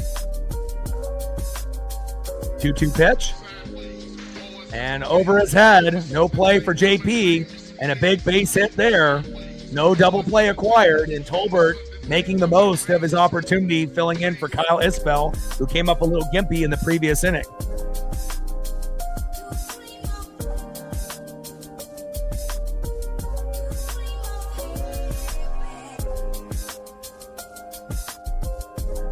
Now back at the top of the order, left fielder Mike Yastrzemski. All right, we could really use the double play now. Come on now, let's go. I mean, unless we get a strikeout and a pop-up or a strikeout and a ground out. 2 pop-ups, 2 ground outs, a force out, whatever. Find a way to get out of this inning where the score is still 3-2. First pitch, Yastrzemski. In there, right down the middle. Beautiful splitter. 0-1 count. 83 miles an hour with that off-speed pitch.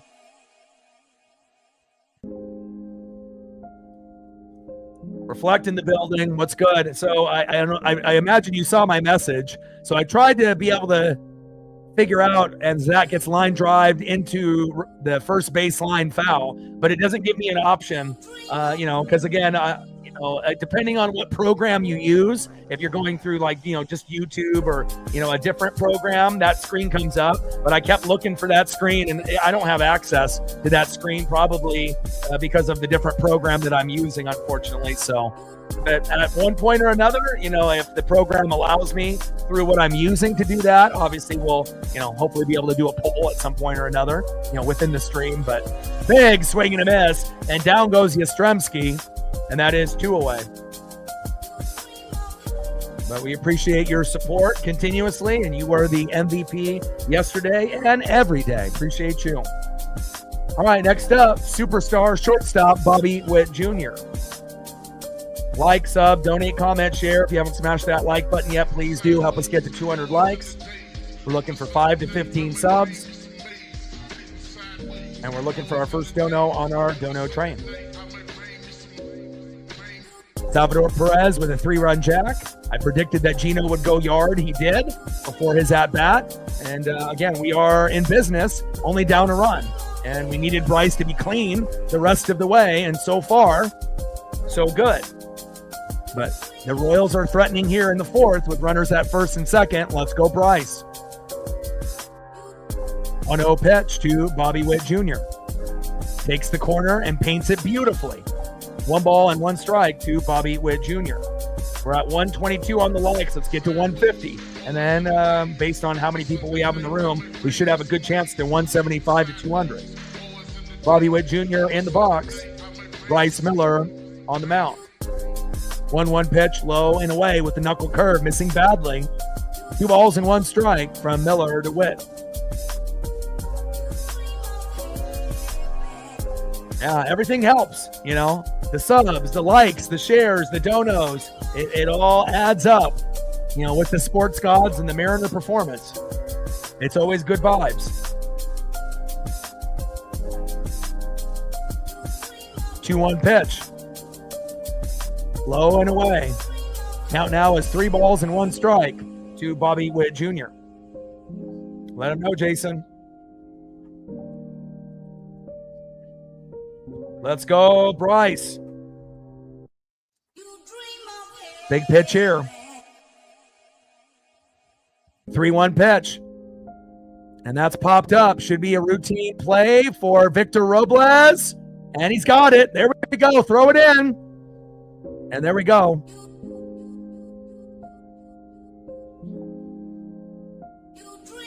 And that is out number 3. We leave 2 stranded. 3-2 Royals. And again, they've had bases loaded and we left them, and they've had 2 runners on twice and we've left them. So again, it was terrible seeing Salvador Perez hit that home run in the first inning and you were down 3-0. But again, when we get in these positions with our backs on the wall, what do we need? We need our shittiest hitter, who's been the coldest, Gino, to finally step up. And again, I predicted that he would homer. He did, and he's even gotten a single after that. But now we need others to be able to step up. Now we got Naylor to get a hit, but again, at this point, we need more Mariners to step up. Again, we only have 3 hits so far, and we need to be better at this point. And it doesn't have to be just Julio and Cal every night. And again, they started off with a lefty, and now they're in righties. So hopefully we'll implement Dominic Canzone and Leo Rivas, because we could really use those bats in the lineup. And hopefully, Dan Wilson recognizes that as they make another pitching change to Lorenzen.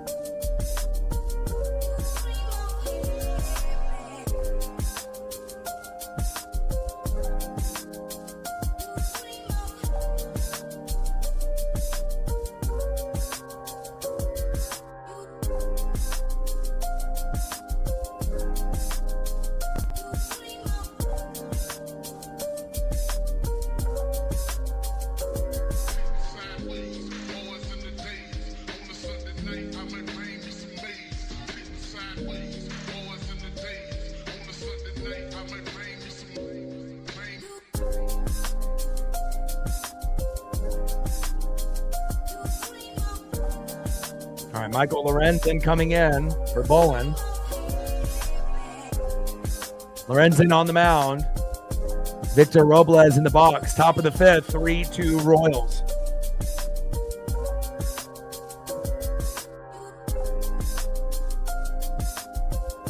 Yeah, Garber's catching. So that would mean we would have to put in Harry Ford.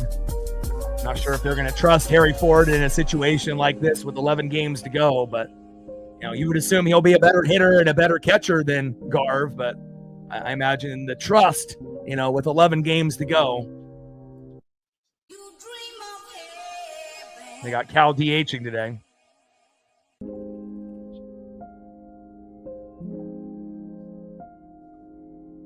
PitchCom is broken for Lorenzen. They're trying to fix it.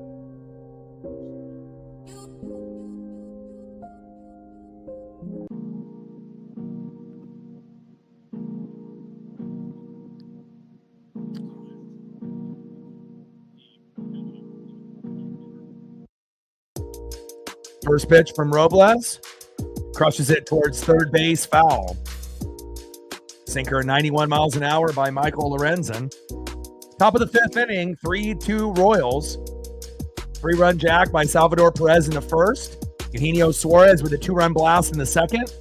And we're sitting at that same score here for the last few innings. Pitches low and away with the sweeper. 1 ball and 1 strike from Lorenzen to Robles. Come on, Victor. 1-1 pitch. And slow dribbler to the pitcher. Lorenzen, a little floater to first, and that is 1 away. And there we go. Reflect with a 5-er. Appreciate you. We were waiting for someone to start the Dono train. An hour and a half in, and Reflect. The MVP yesterday, the MVP again today. Stacks. Racks with the little Cactus Jack. Bang, bang. Appreciate you. $5 holla on the Dono train. The Moose, the Etsy Witch, whatever it takes for the Mariners to win. Appreciate you. $5 holla, 95 to go to hit the goal. Next up is J.P. Crawford.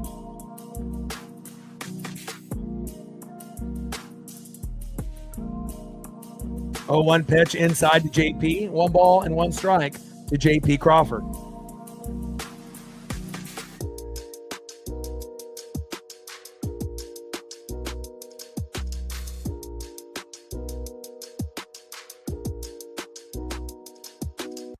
One pitch from Lorenzen, slow dribbler right back to the pitcher, and another flip to first. What are the chances of that happening twice in an inning? Wow, my goodness. 2 away. All right, we need the Mariner Moose. We need the Etsy Witch. We need anything Mariner positive. 3-2 Royals. I mean, we're in it. It's not like we're down 3-0. Obviously, the vibes would be a little bit lower. I still think that we would be able to come back, though, even if we were down 3-0 right now. But again, we're getting to a point where we need others to step up. Next up is Randy Arozarena. First pitch from Lorenzen to Randy. Right down the middle, 0-1 count. Michael Lorenzen on the mound. Randy in the box. Come on, Randy. If you're going to be a liability in left field, at least do your job in the box. 0-1 pitch. Wild pitch there behind the catcher and the ump.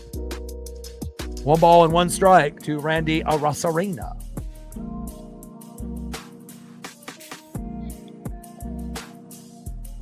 And I still think we can win this game. You know, all it takes is 1 meltdown by a pitcher, and we can score 1, 2, 3, 4 runs in an inning.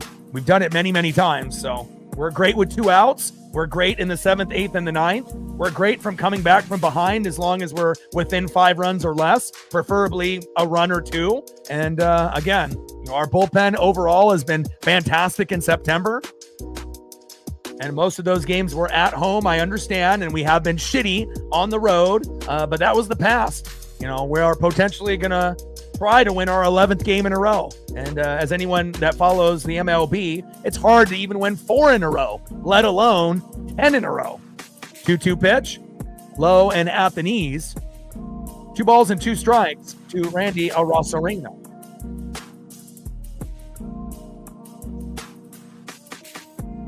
Come on, baby. 3-2 pitch. Big swing and a miss, and down goes Randy. And that is out number 3. Great inning there by Michael Lorenzen. And they've been going through pitchers left and right, and they pulled their starter very, very early. Only went 3.2 innings. So Reagan's, Bolin, and then Lorenzen. So they've gone through 3 pitchers. We're still with Bryce. And again, Bryce is at 73 pitches. Let's take a quick look at Bryce's line. All right, 4 innings pitched, 6 hits, 3 earned runs with that 3-run jack by Salvador Perez in the first. Nothing since. 2 walks, 4 Ks. And 73 pitches, 47 strikes. His ERA is considerably high, though, 5.65. But we have to expect, you know, this to happen to Bryce as well as possibly Luis Castillo tomorrow. And hopefully, you know, if Castillo gives up a home run, hopefully it's just a solo jack. But we play at 11 a.m. And again, we need to be able to try to win this one so that way we have good vibes going into tomorrow. And I will be live at 11 a.m. tomorrow for that early matchup. And then we save our 3 best pitchers for the Astros. Brian Wu, game 1. George Kirby, game 2. Logan Gilbert, game 3. So we will actually have a chance to win 2 out of 3 against the Stros, even in their building. All right, let's go to the bottom of the 5th inning and see who's up next here for the Royals.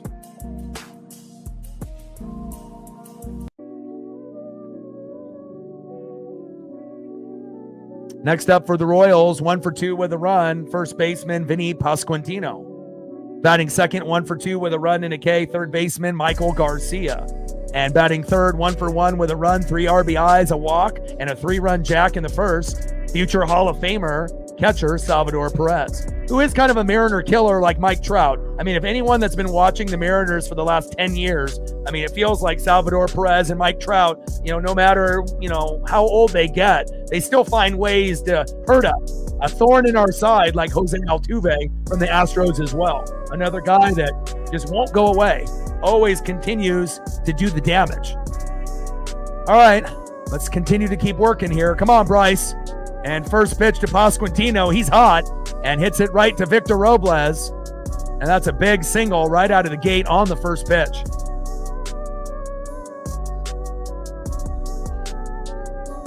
Pasquantino's got more home runs than Bobby Witt Jr. this year. That's wild.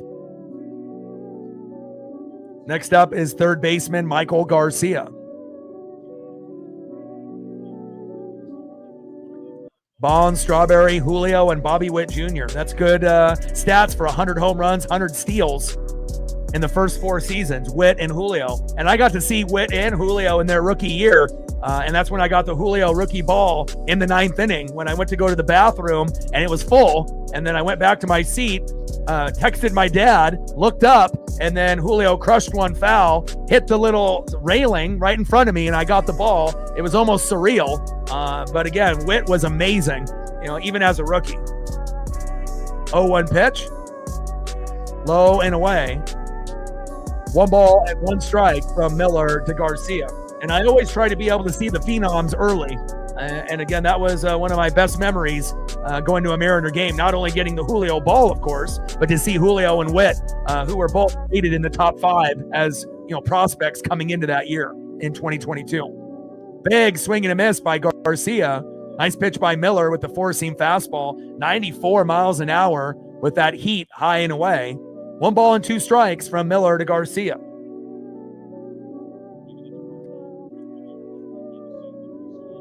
I'm not really sure. I don't think he was really hurt. I mean, pitch count really wasn't that high either. They just made the change early, and they haven't really mentioned anything other than just strategy.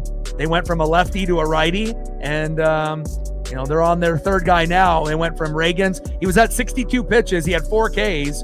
I mean, he didn't really do that bad. I mean, he gave up a 2-run jack to Gino, but other than that, that was it. So unless they were just trying to do it strategy-wise, based on the hitters that we had in the lineup. But I mean, when you have a lefty and we have a pro-righty lineup, that's advantage for the other team, not the advantage for us typically. So, I mean, especially with no Dominic Canzone in the lineup, who went 5 for 5 in his first time at DH with 3 homers. It would have been great to have him in the lineup today.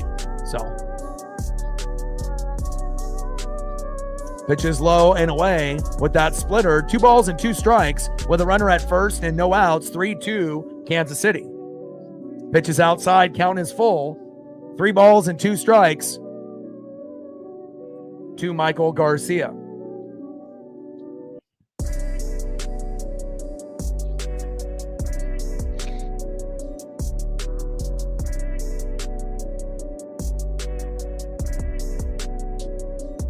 Three-two pitch.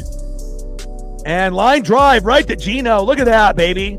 Not only does he get a home run, right, that we predicted here on the channel, but then also got a single after that and ends up making a great play at defense. So again, maybe the drought for Eugenio Suarez is over, and hopefully it'll continue into tomorrow. And I don't know if it was just my ESP, but I made the thumbnails in advance, and I have Gino on the thumb tomorrow, anticipating that he would be good today. Looks like I was right, but we need more than just Gino today. Come on, baby. We can't have Gino get hot and everyone else get cold. It doesn't work like that if we want to be able to win 11 in a row. We need a team effort here. Next up is Salvador Perez. And Perez, little slow dribbler, double play, safe at second. 2 away.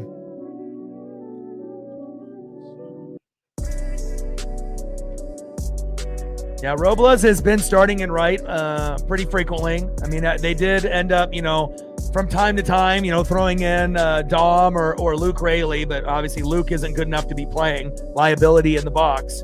And Leo is much better at second at, obviously normally strategy, defense for sure. But Polo has been, on like a 10, 11, 12 game hit streak. So even though he can't really defend, we're using him in the box. And obviously I feel that Leo would be a little bit better, but again, when you end up getting, 7 doubles in 7 consecutive games, and then you got back-to-back singles yesterday, at some point, you would love to see Leo in the lineup, with Dominic Canzone, but they started a lefty today, so we went pro-righty lineup.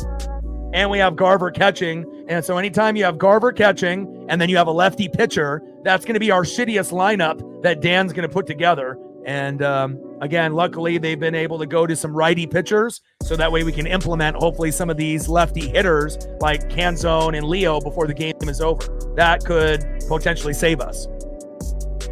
Bottom of the 5th, 3-2 Royals. Miller on the mound. Adam Frazier, the former Mariner, in the box. 1-1 pitch, crushes it into left field, foul. Yeah, but since we have Garver catching, Cal is DHing. So that's the problem. When you end up having Garver that's catching, then who do you choose? You don't put Polo over Cal after, Cal's trying to break Griffey's record. So that's why we get into these situations when Garver catches and we have a lefty pitcher, the lineup sucks. It's not good, and we have to fight it until hopefully they bring in some righties and we can improve the lineup later, because obviously we want to have the best, hitters and defense possible. I mean, especially when Dom, started at DH for the first time, goes 5 for 5 with 3 homers, right? that would be, that's why he's not in, because we had a lefty pitcher that started the game, Cole Reagans. Pitch is fouled off by Adam Frazier, the former Mariner. Bottom of the fifth, runner at second with 2 outs. We're only down a run. 1 ball and 2 strikes to Adam Frazier. Come on, Bryce. Finish strong. 1-2 pitch. Low and away. 2 balls and 2 strikes from Miller to Frazier. And even though Miller did give up that 3-run jack early, I have more confidence in him than Castillo normally. And we'll see if Luis can have a monster outing at 11 a.m. I sure as hell hope so. And hopefully we can get the dub here today as well. Getting a sweep on the Royals would be great as we go into the Astros, but we got to try to come back here first. We got 10 wins in a row. We're shooting for 11. Pitch fouled off high and away. 2 balls and 2 strikes from Miller to Frazier. Come on, Bryce. You've been clean after giving up that home run early to Salvador Perez. 4-5 record, ERA of 5.59, which is not ideal, but you were hurt for a good chunk of the year with George Kirby and Logan Gilbert. And line drive. Gets past Gino. They're going home. Get his ass. Get him. Yes. He's out.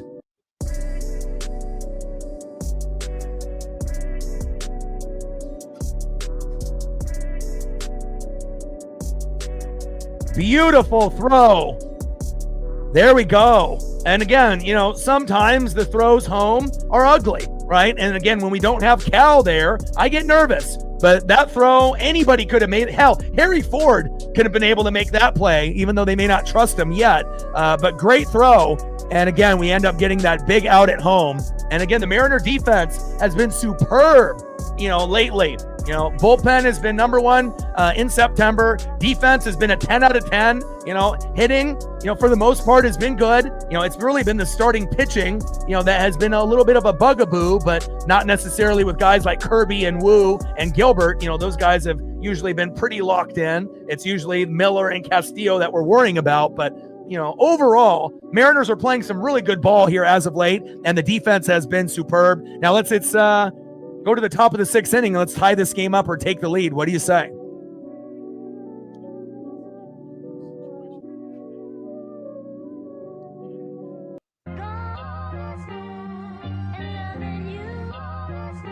Next up, 0 for 2 with a K, sitting at 56 home runs, tying Ken Griffey Jr. for the Mariner all-time lead. Let's get home run number 57 right here. What do you say? Big dumper, Cal Raleigh.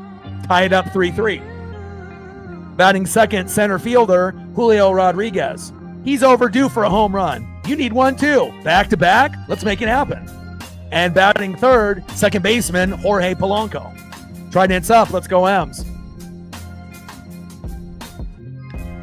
We go up 4-3, how amazing would that be?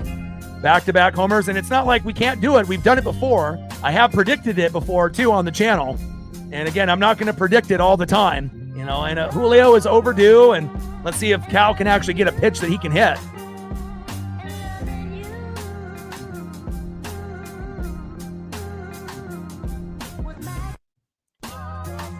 Yeah, but it's not just him. Polo's defense is poor. Sometimes Gino's defense is poor. Today it's been good. And Randy, so you got 3 guys that are kind of a liability, on defense. And Leo at second is much better than Polo. But Polo's bad is what's keeping him in the game. First pitch to Cal. High and away. 1-0 count. Come on, big dumper. Just to be in the same breath of Mickey Mantle and Ken Griffey Jr. is just crazy. And he's a catcher, and he's a switch hitter. And all the Judge fans still think that Judge is going to win the MVP. But, let's be honest here. I don't think Cal even needs to get to 60 or 62 to win it. But I guess for some people, that will be the only way that they can give him credit. And of course, they'll be saying PEDs or steroids. Have you seen Cal with his shirt off? There is no PEDs or steroids for Cal Raleigh. 1-1 pitch. Big swing and a miss. He was going for the moon there. 1 ball and 2 strikes to big dumper Cal Raleigh. But again, haters are going to hate. And again, we know what we got. We got the catcher of a generation, here on the Seattle Mariners. Come on, Cal. Pitch is low and at the knees by Schreiber, who enters the matchup. 2 balls and 2 strikes to big dumper Cal Raleigh. Come on, Cal.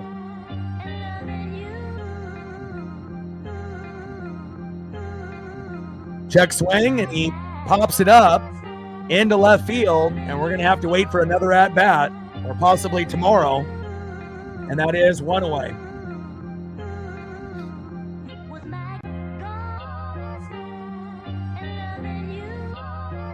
Next up, center fielder Julio Rodriguez. Julio, you're overdue. This would be a great time to tie the game up 3-3. Trident's up. Let's go, Julio. Come on now. Come on, J-Rod.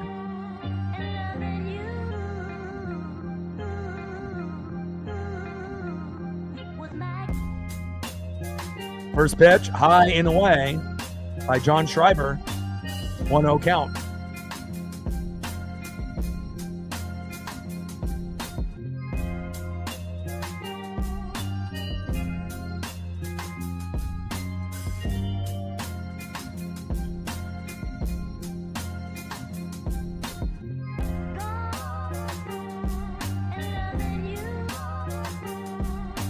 One-0 pitch inside to Julio. 2 balls and no strikes from Schreiber to Julio. Come on, baby.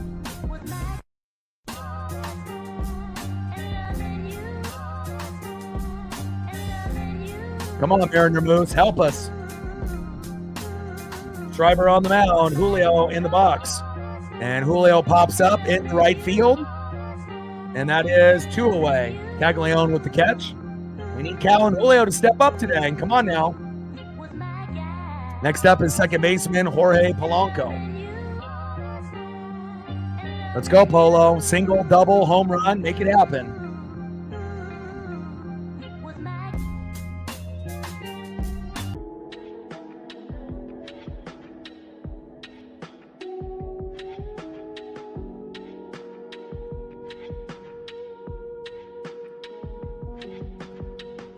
First pitch to Polo. Crushes it towards first base. Foul.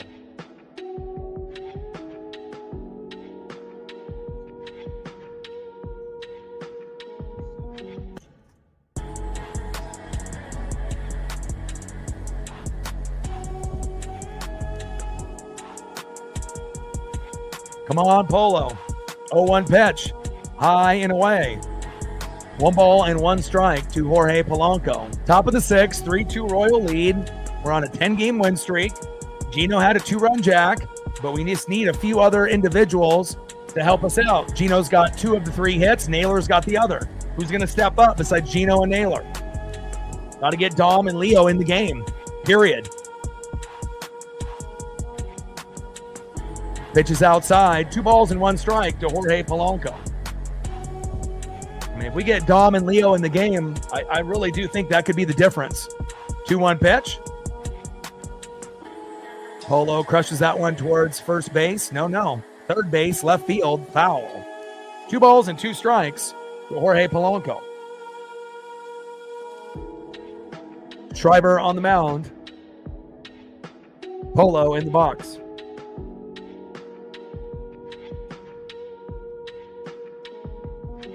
Polanco, vamonos. 2-2 pitch. Low and into the dirt and into the knees. Count now is full. 3 balls and 2 strikes to Jorge Polanco. Take the walk if it's there, Polo. We're very good with 2 outs, but we just need that first guy.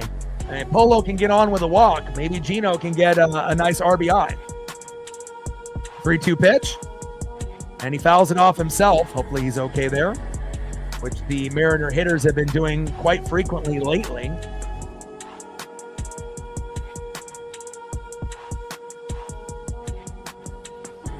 Come on, Mariner Moose. You know what we need. Let's go, baby. Bring that electricity, Polo. 7 straight games with a double. Didn't get one yesterday, but you got a couple singles. We'll take anything positive. Take the walk here. Take the walk. 3-2 pitch. Crushes it into left field. Going back. Wow, what a catch. Unbelievable. You got to be kidding me. And that definitely would have been at least a double for Jorge Polanco. What a grab. Against the fence, too. Wow. Yastrzemski. How dare he?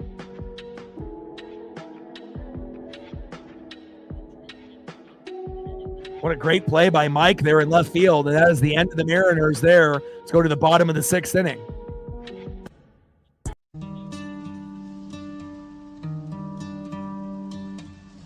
Like, sub, donate, comment, share. If you haven't smashed that like button yet, please do. Help us get to 200 likes, 100 on the dono train.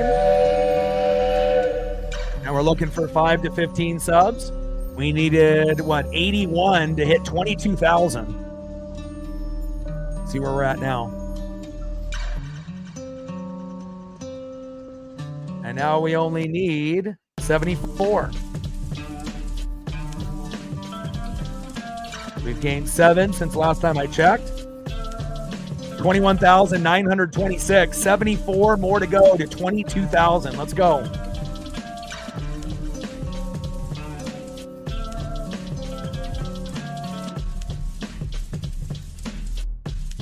Come on, Moose. We're going to need you.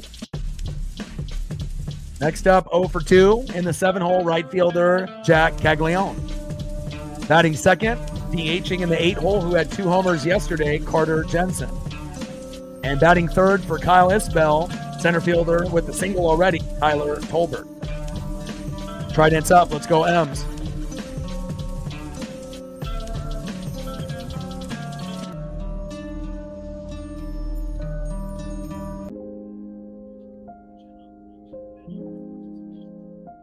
All right, Cody says we're at 140, 10 more to 150. 60 more to the goal to get to 200 with 266 in the room. And we got Ferguson in the game now. And Ferg, little dribbler, throw to Naylor, and that is 1 away. Down goes Jack Caglione, and hopefully we get the good Ferguson here. Miller's day is done. 5 innings pitched for Bryce Miller. 8 hits, 3 runs with the 3-run jack. Obviously in the first inning, only 4 Ks and 2 walks, 89 pitches. So obviously both pitchers, not really great, for starters, but hopefully this will be a decent outing for Caleb Ferguson.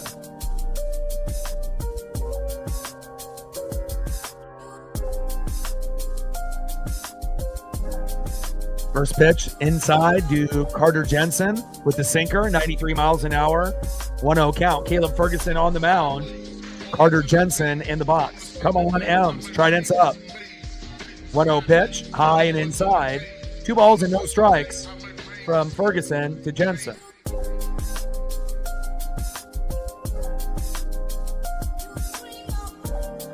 Yeah, Cameron hit 4 in one game. After we had Griffey go to the Reds. 2-0 pitch. Big swing and a miss. 2 balls and 1 strike from Ferguson to Jensen.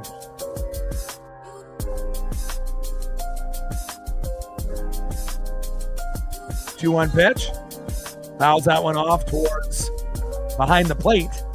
2 balls and 2 strikes. Here in the bottom of the 6th with nobody on and 1 out. Royals with a 3-run jack by Salvador Perez in the first inning when they were up 3-0, which was a little depressing. But Gino ended up getting a 2-run jack to get off his cold streak to get us to 3-2. But we've only had 2 hits, 1 home run and 1 single by Gino and a single by Naylor. We need other players to step up. And if that means that we need to implement Dominic Canzone and Leo Rivas, Dan Wilson, what are you waiting for? Do it.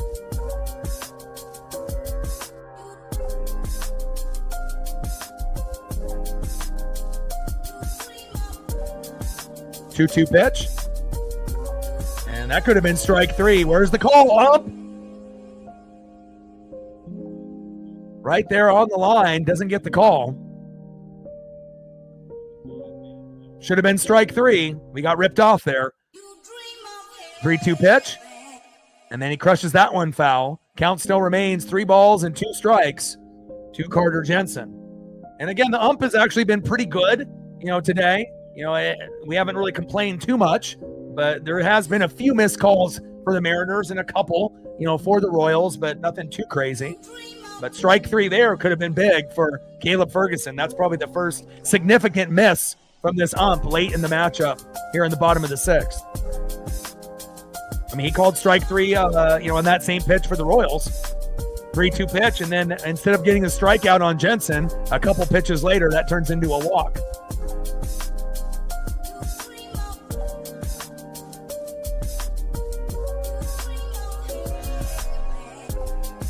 Next up, center fielder Tyler Tolp, 1-for-1 with a single.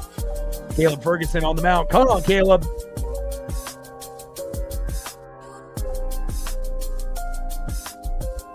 Yeah, I mean, we're all superstitious in whatever way that we need to. You know, I used to put Mariner pitchers on the thumbs, but then we started losing. And if you've noticed, I haven't put a Mariner pitcher on the thumb in a long time because I'm superstitious and I feel like if I put a pitcher on the thumb, we're going to lose. So ever since I stopped putting the Mariner pitchers, and, you know, there would only be a few that would be worthy. Woo, Kirby, Gilbert, those would probably be the only three I would put on. I probably wouldn't really use Miller or Castillo, you know, but got to keep a good thing going, you know. Everyone's superstitious to a certain degree. We got a mound visit by Garver here. Bottom of the sixth with a runner at first with one out. We could use a great double play here. Slow dribbler to JP, throw to Naylor, get out of the inning. And then we need someone other than Naylor and Gino to step up here late.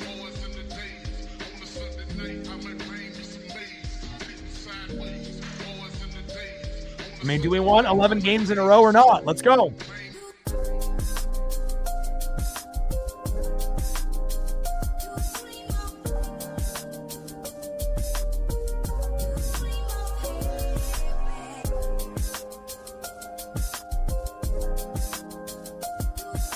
University, appreciate you.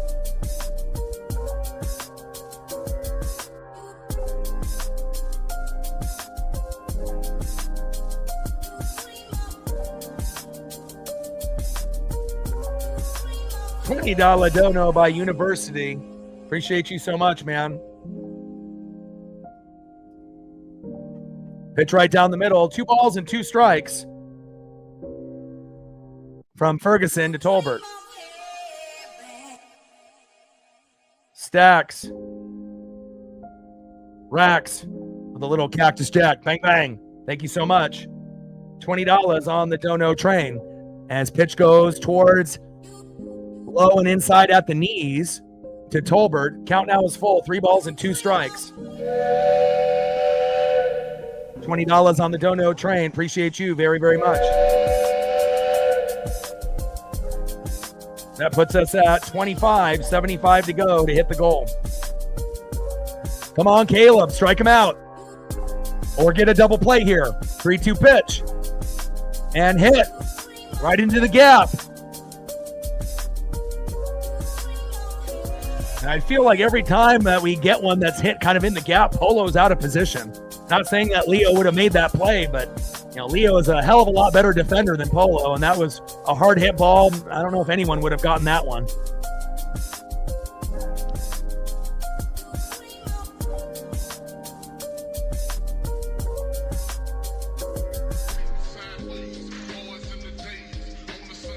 Next up, left fielder who made that amazing catch in left field, Mike Yastrzemski. And we're having a mound visit here with the whole team. And you know, this is a critical point in the game here, especially if we're going to be sticking with Caleb Ferguson.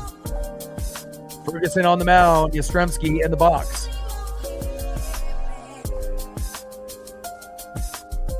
Yeah, and again, if we would have gotten that first strikeout, we would have been 2 away. You know, maybe that hit doesn't happen. There by Tolbert, who came in for Kyle Isbell and now is 2 for 2. So it's kind of crazy, though, like how one missed call can kind of affect the momentum for the other team. And again, the ump has been pretty good overall, better than most that I've seen this year, but definitely a few blown calls for the Mariners. And that strikeout was one of them. Double play. Here we go. Throw to first. Got him. There we go. And that's the double play that we probably could have used that one batter before. Hey, but better late than never, and they don't score anything. Double plays, baby. And there we go. End of the 6th inning. We're still in it. 3-2 Royals, and we've left so many runners stranded for them. Now it's time for us to catch up and take the lead. Let's see if we have the right batters in the lineup to do it. Looks like we do. Next up, 2 for 2 with a run, 2 RBIs. I predicted that Gino would homer about a minute or 30 seconds before he did. And he went yard. He's been ice cold for a month and a half, but he got the job done and got a single in his next at-bat and a good line drive on defense. So it's been a good game by Gino. Let's see what he can do here. Eugenio Suarez. Batting second, 1 for 2. The only other Mariner with a hit today, Josh Naylor. Let's go, Big Grumper. Let's go, Nails. We need something magical from you. Maybe one of these? I sure as hell hope so. And batting third, a guy that we don't really expect anything from, but hopefully something happens, Mitch Garver. Come on, you know. Trident's up. Let's go, Adams.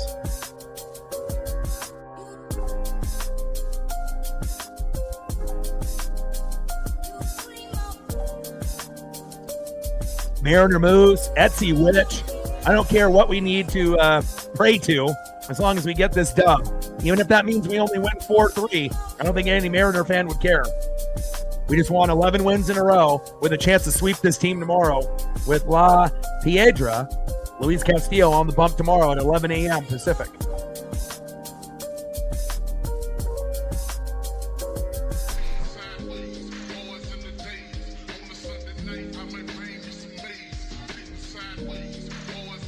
All the good luck charms are out. Let's go. Yeah, well, Mitch fucking stinks. I mean, everyone knows that. We would be better off with Harry Ford, but we're so late in the season, we can't put a guy in that, hasn't played yet with the trust, But, I assume Castillo and Garver won't be on the team next year, so we got to be able to get the most out of the guys that are on the team now. But, again, Castillo, Gino, Garver, those guys might not be on the team next year, so let's make the most of 2025 and hope for the best. 0-1 pitch. Low and at the knees, almost hits Gino. 1 ball and 1 strike from Zerpa to Eugenio Suarez.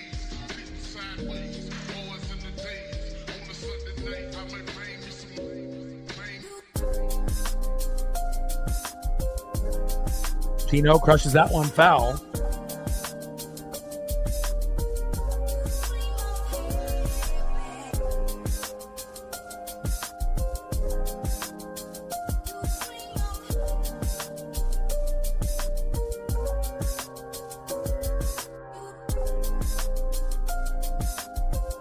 Check swing. Doesn't say that he went.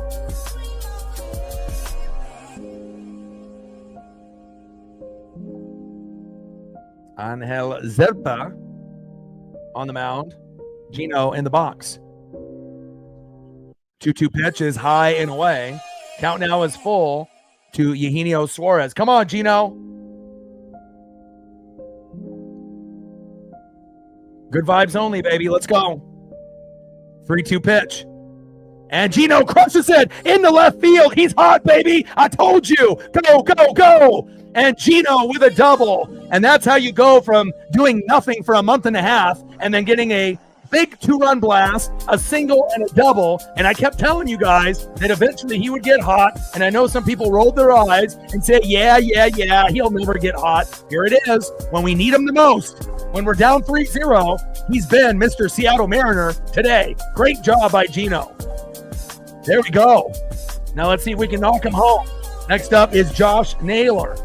And again, it's either going to be strikeout, or home run, single, double. And that's what we're getting out of Gino here. There's no in between. It's either red hot or not. And thankfully, red hot today. Because again, not a whole lot of action by the Mariner hitters besides him and Naylor. Let's go.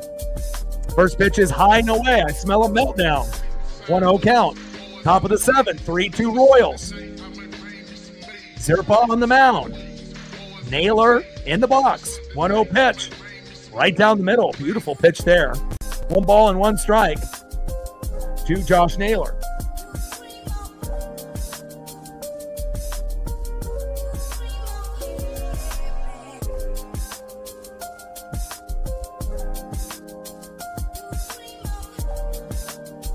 One pitch. Naylor up the middle, off the pitcher, run! And the runner advances. Gino goes to third. There we go. Gino to third. And now we have to just hope that we get some magic here out of Mitch Garver. And we know there has been times that he has been able to come up with an unexpected home run to win. You know, he did it against the Angels. I mean, we kind of need him right here. You know, get an RBI single. Best case scenario, you get a 2-run blast, but we don't need the home run. It would be great if you did it, you know, and be a hero with Gino and Naylor today. But again, you know, we can still win this game if you get an RBI single. And they have a big mound visit here, preparing like they're going against Cal Raleigh. You're going against Mitch Garver. Come on, Mitch. And luckily we have 1 out, not 2. And luckily Gino's third, not second. So we're not going to have to worry about a double play. Come on, Garv. Please. And then next up after that, right fielder Victor Robles.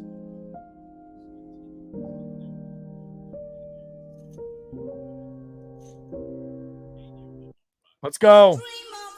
Trying to win 11 in a row.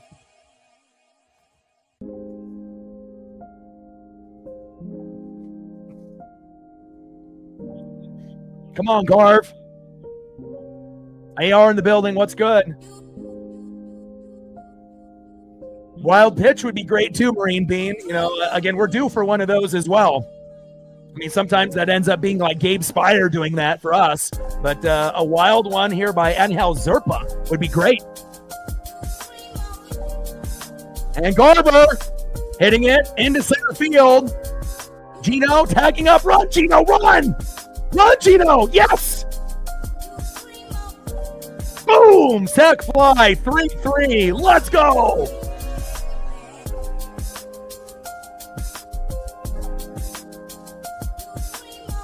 Great job, Mitch. You know, you might be kind of a shitty hitter and catcher, but, you know, you're our backup until Harry Ford takes that role, more than likely next year. And again, you are a World Series champion. Let's not forget about that. And again, coming up in the clutch with that sac fly deep enough, because, you know, Gino's not the fastest. And nice job there by Eugenio Suarez. Good vibes only. We're tied up at 3. Here we go. Next up is Victor Robles. Angel Zerpa on the mound. Victor in the box. Come on, Victor. 0-1 pitch. Victor crushes that foul. Remember, Victor hasn't even homered yet in 2025. There's a chance that he'll do it before the season ends. You know, it's not like he's going to get 5 home runs in the last 11 games. He'll probably have a chance to hit like 1, maybe 2 max if he's lucky. And, you know, let's see if we can end up getting an opportunity for that at some point. Maybe not here, but if we can get a single out of Robles and continue this inning with 2 outs, you never know what could happen with JP up next. Come on, Robles. Come on, Victor. 1-2 pitch. Check swing. Did he go? No, he did not. 2 balls and 2 strikes from Angel Zerpa to Victor Robles. Come on, Victor.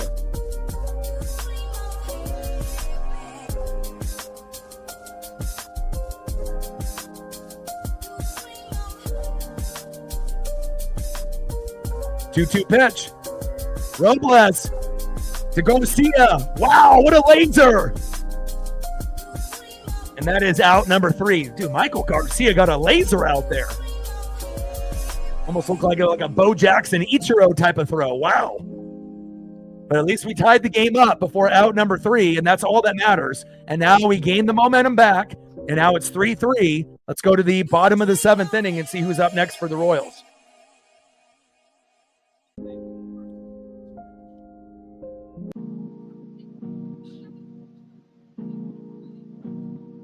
Next up for the Royals, 1 for 3 with a K, superstar shortstop Bobby Witt Jr.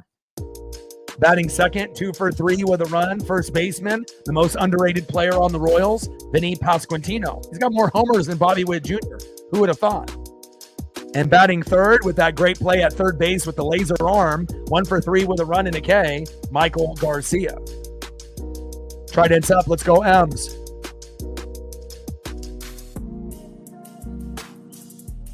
Like, sub, donate, comment, share. If you haven't smashed that like button yet, please do. Help us get to 200 likes, 100 on the dono train.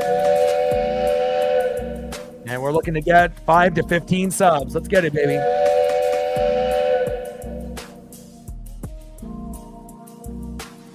Gain 4 more subs. There we go. Now only 72 to go to get to 22,000. 72 to go. You should be able to do that in a couple days.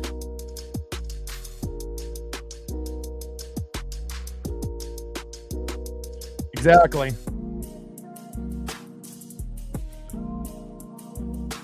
It's all good. You were here in spirit.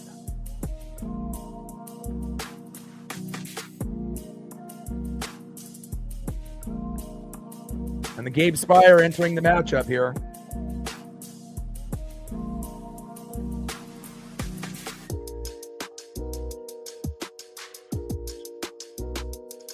Oh, we need the good Gabe, not the bad Gabe. Give me the good Gabe, damn it. Gabe Spire on the mound. Bobby Witt Jr. in the box.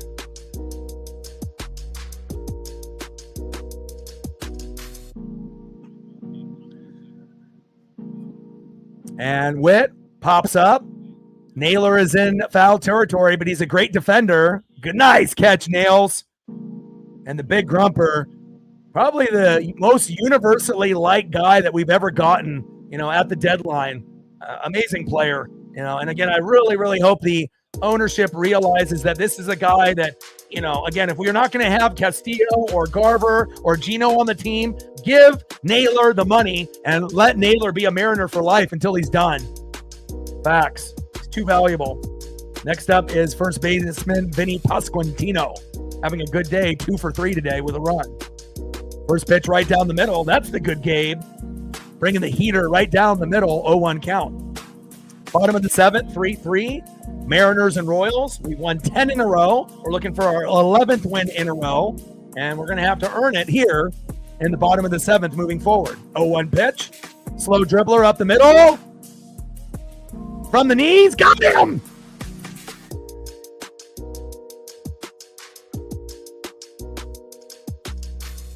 Hopefully JP is okay. JP is down on one knee. But again, when you got JP Crawford out there, again, there's not going to be a whole lot that gets by him. From the knees. One hopper. See you later. Way to bring the electricity. We've seen JP make some amazing plays, from shortstop in the last 14 days. Believe that.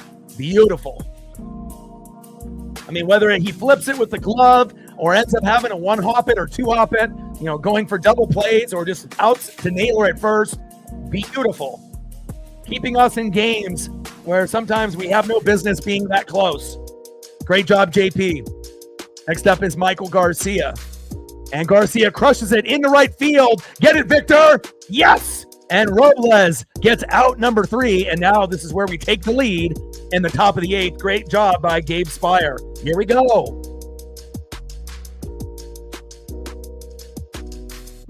Nice job, Gabe.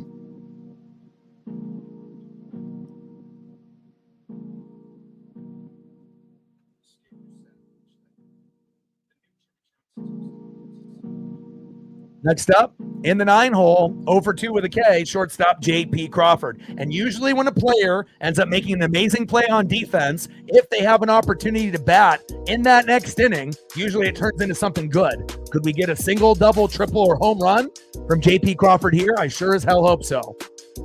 Batting second, 0 for 2. No, 0 for 3 with 2 Ks, Randy Arosarena. And batting third, 0 for 3 with a K, stuck at 56 home runs, had 2 yesterday. The next 20 hits will pass Ken Griffey Jr. for the Seattle Mariner record, the best catcher in baseball, the AL MVP, big dumper, Cal Raleigh. Let's go, baby. Trident's up. Let's go, Cal.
And we got another dono from University.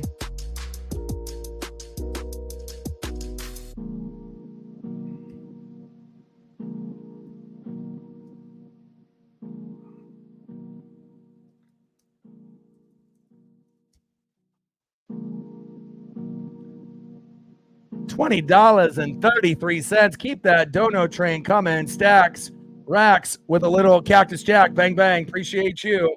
Keeping the dono train moving. Appreciate you very, very much.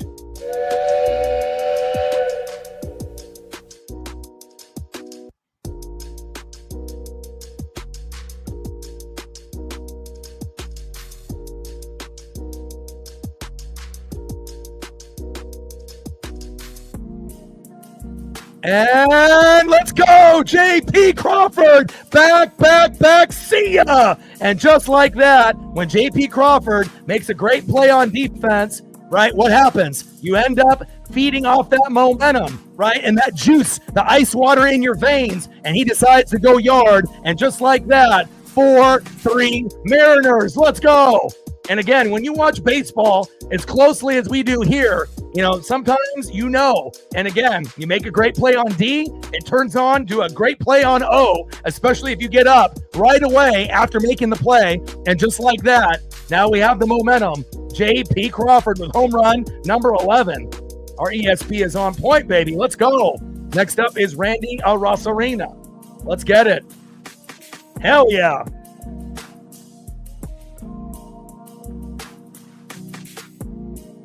Beautiful. You kidding me?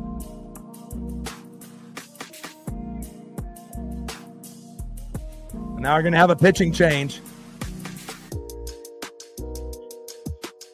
Or a trainer is coming out.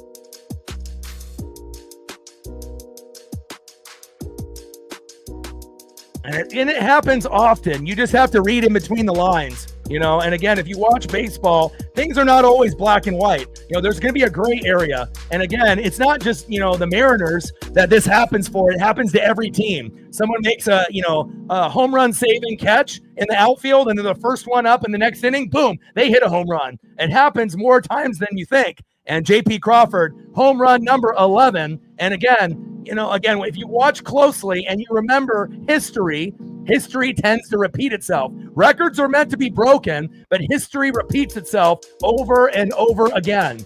Nice job by J.P. Crawford making me look smart. Beautiful. Ice water in his veins, baby. 4-3 Mariners. And again, if JP doesn't make that big play to first, guess what? He doesn't hit that home run. And again, huge play by JP Crawford. Very valuable for us. 0-2 pitch to Randy, and that's strike 3. We're not getting anything out of him today. Down goes Randy Arosarena on 3 pitches. That's all right, since JP hit the homer. All right, here we go. Could we get a little bit of magic? We got JP with a homer, and I know a lot of us would absolutely love for Cal Raleigh to give us the exclamation point. Home run number 57 to pass my hero, Ken Griffey Jr., with 56 home runs. Let's go. First pitch, big swing and a miss. 0-1 count.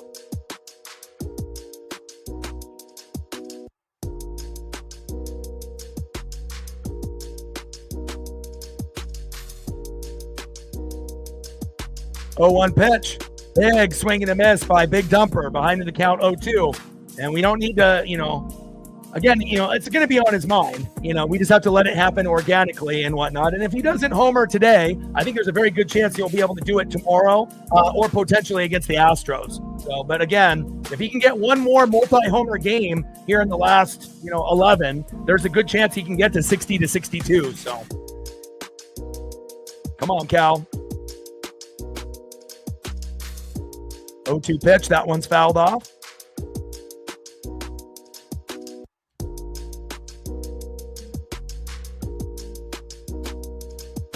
Come on, Cal. 0-2 pitch. Fouls that one off behind the plate to the T-Mobile sign.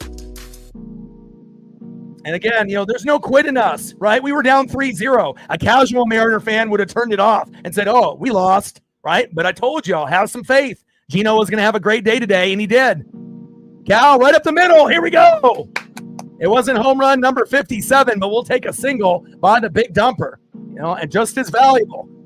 Have somebody get on base, keep the rally going. And I'll tell you who's due for a home run. Center fielder Julio Rodriguez. You get a home run right here. We go up 6-3. Goodbye, Kansas City. Come on, Julio. I mean, we got 95 vibes, 97 vibes, 2001 vibes, 2022 vibes, but this is our very own 2025 Seattle Mariners. We're never going to forget this season because we could potentially go farther than we've ever gotten, ever. Like, we could literally make a deep run, win the AL West, go to the ALDS, go to the ALCS, go to the World Series, and, win it all. Why not us? We're just as good roster-wise as anybody in the league this year. And Julio, big hit into right field. Run, Cal. And there we go.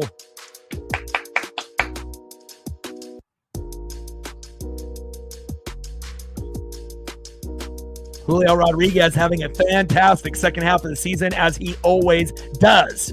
Runners at first and second now with one out, and the meltdown has already happened. Now it's time for a 3-run blast by Jorge Polanco. What do you say? Take no prisoners. Take no mercy. Right? We're up 4-3. Let's see if we can get a single, double, or home run out of Polo. We had 7 straight games with a double. That streak came to an end yesterday with 2 singles. Let's see if we can get something special here out of Polo. 0 for 2 with a run and a base on ball. Let's go, Polo. Top of the 8th, 4-3 Mariner lead with a J.P. Crawford big home run after making a big play at shortstop. And again, you make good defensive plays and you get up next, you make the big play offensively. History repeats itself. You just have to pay attention. Top of the 8th, runners at first and second, Cal and Julio. With one out, Jorge Polanco in the box with a 1-1 count. Let's go, Polo. 1-1 pitch. Polo takes a strike looking. 1 ball and 2 strikes to Jorge Polanco. Single, double, triple, home run. Come on, Polo.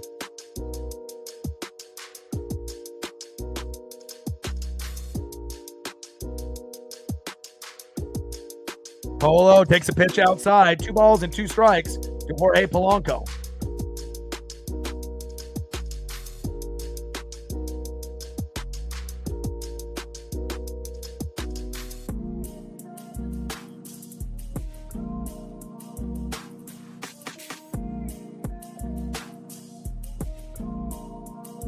Count is full. Come on, baby. Let's go, Polo. Take the walk if it's there. Take the walk if it's there. 3-2 pitch. Polo! Into right field. And it stays fair. Fuck! And Cal tags up, though, and safe at third.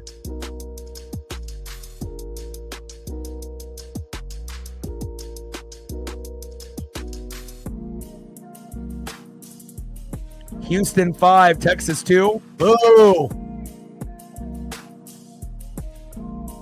All right, next up is Gino. And again, he's been ice cold for a month and a half. I had a feeling that he would go yard today, put him on the thumb for even tomorrow. He did, and he's had a fantastic day. Home run, a big single, and again, a very productive day for Eugenio Suarez. 3 for 3 after being, 0 for a billion, it feels like, in the last month and a half. And it shows you you're either going to be red hot or you're not. And today he decided to be red hot. And we needed him the most. We got him. And so, again, I know it's frustrating when you have a player that's got almost 50 home runs that doesn't do anything for about a month. But, again, in this game, we needed him more than ever, and he stepped up with a 3 for 3 day. And, again, you have to believe in him. First pitch is high and away, 1-0 count. And Julio picked off at first. Fuck, Julio! Are they going to challenge? And that might be the end of the inning as everyone's walking off with the Royal roster. J-Rod, our runners on the base paths, we definitely have not been the greatest there. But again, at least JP ended up hitting up that big home run. And again, let's see if we can end up getting a little bit more insurance before the game ends. But to be down 3-0 and come back 4-3. How many teams that could do that? Not many. And again, we're on a 10-game win streak, and we're looking for 11, and we won it. Let's see who's up next here for the Royals.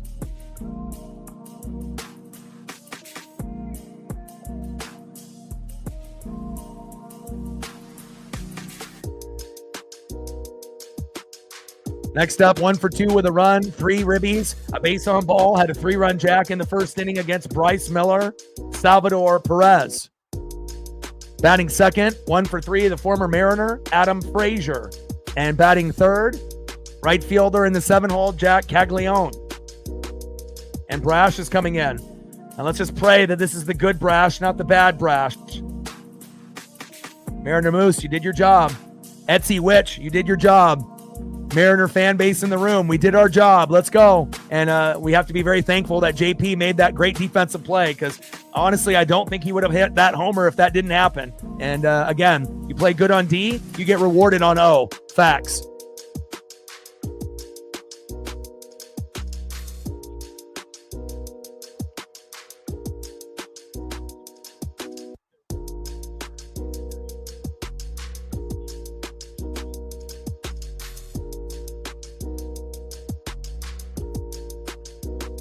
Epic comeback, but we got to finish. Like, sub, donate, comment, share. If you haven't smashed that like button yet, please do. Help us get to 200 likes, 100 on the dono train, and 5 to 15 subs. Let's get it, baby. Trident's up. Let's go, M's.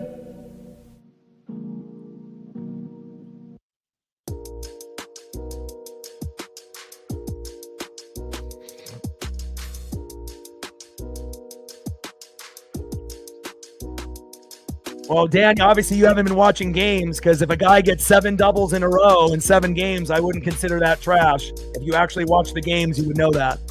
Bottom of the 8th, 4-3 Mariner lead. First pitch to Perez, low and away, 1-0 count.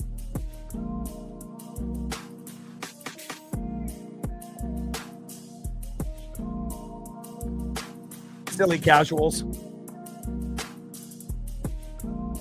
Takes a strike, looking high and inside. 1 ball and 1 strike from Brash to Perez.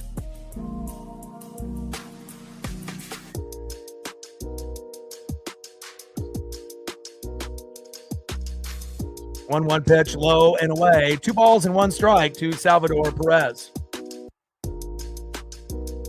Perez crushes that one foul off that slider right down the middle. 2 balls and 2 strikes from Brash to Perez.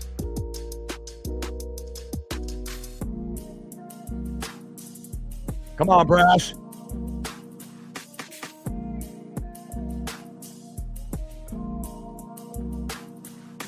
And we got a mound visit here with Brash and Garver.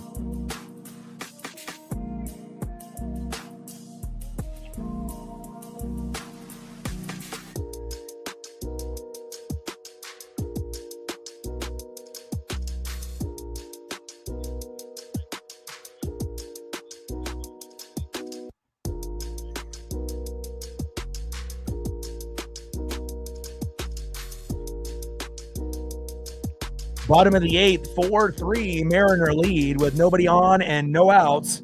Big comeback by the Mariners, being down 3-0 in the first inning, but this team in 2025 has no quit. 2-2 pitch, low and away. This is not the good Matt Brash that I like seeing. Count now is full. 3 balls and 2 strikes to Salvador Perez.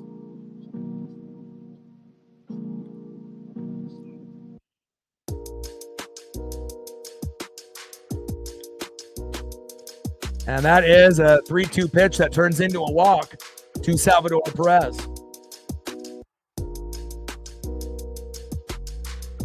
Next up is second baseman Adam Frazier, the former Seattle Mariner.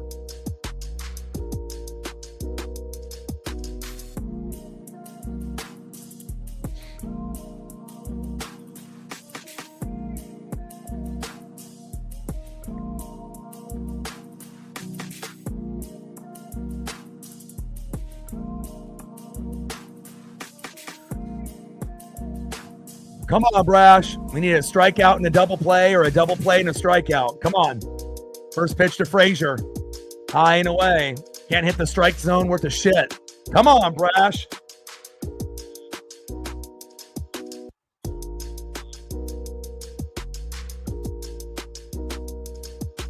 1-0 pitch.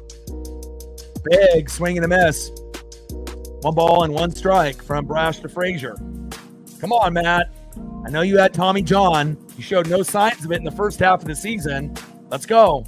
Brash on the mound, Frazier in the box. 1-1 pitch, low and at the knees. 2 balls and 1 strike to Adam Frazier. Come on, M's. Trident's up.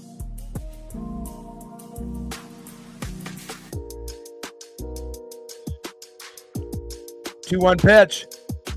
Crushes it towards first base, foul. 2 balls and 2 strikes from Brash to Frazier.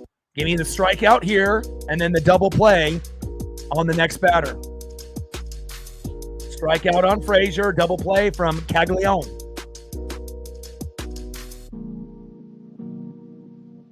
Two-two pitch.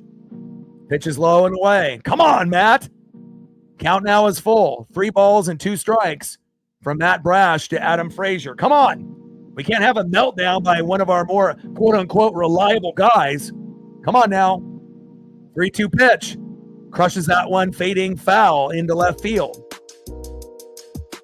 Especially after Jay Plea with that magnificent defense and that amazing offense. Let's go.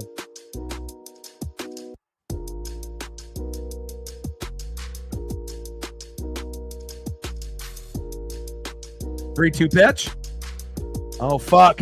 Hits it into left field towards Randy. And gone.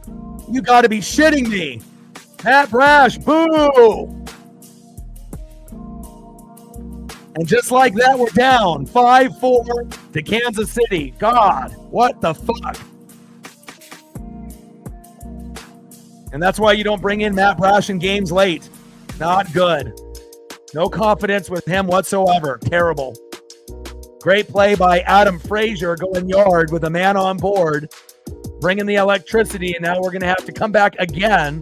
Next up is Jack Caglione. Terrible.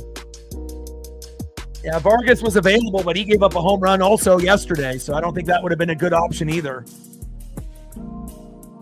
Probably would have been better off going with Gabe for another inning. Would have been better. Or Bizzardo. 1-0 pitch. Takes a strike looking. Fuck! 1 ball and 1 strike to Jack Caglione.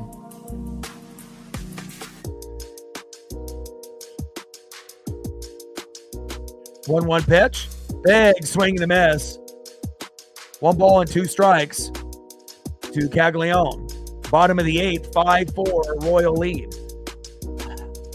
I mean, we're going to fight. We're going to, and this may go extra innings. I definitely feel that we can get 1, but we have to keep it at 1. And then hopefully we win 6-5 and 10, 11, or 12, unless we're able to score 2 in the 9th. But, that might be too much to ask for. Caglione. Where's the defense, Randy? Run, you fucking bum. Christ. You might be the laziest player on planet Earth. And a double by Caglione. I mean, what is he doing out there? This isn't the fucking jogathon at recess in fucking elementary school. Run like you're running from the cops, Randy. Goddamn lazy ass. Next up, DHing Carter Jensen. I've never seen a lazier fucking outfielder than Randy Arosarena. Christ.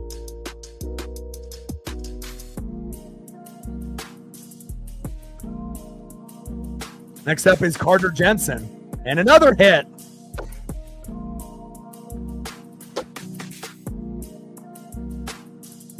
(6-4) Royals. We might have lost the game because of Matt Brash. Thanks, Matt. Thanks, Randy.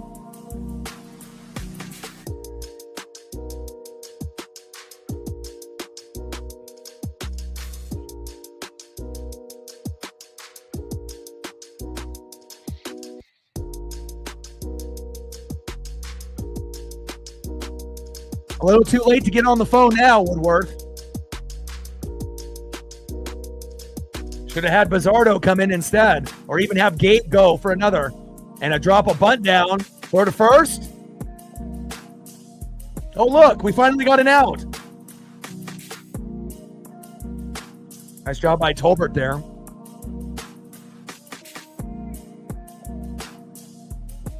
My phone is blowing up. Brash. What the fuck? Oh, Jesus Christ, Brash. You stink.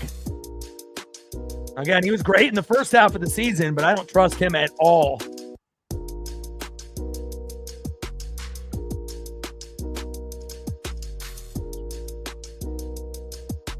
Way to blow it, Brash, you bum. Next up is Yastrzemski. Bottom of the 8th with a runner at second with 1 out. 6-4 Royal lead. And we're going to need a miracle.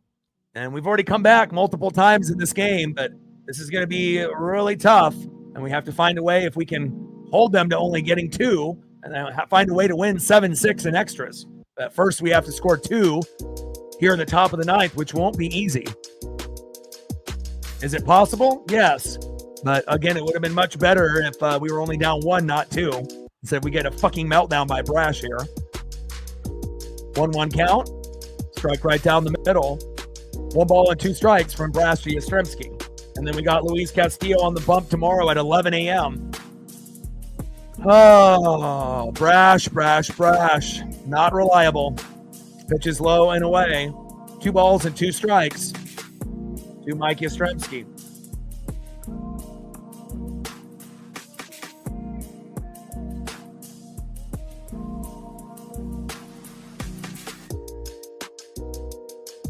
Two pitch. Big swing and a miss. And finally, we get out number 2. Good job, Brash.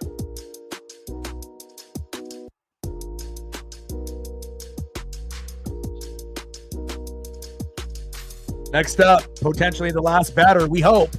Shortstop Bobby Witt Jr.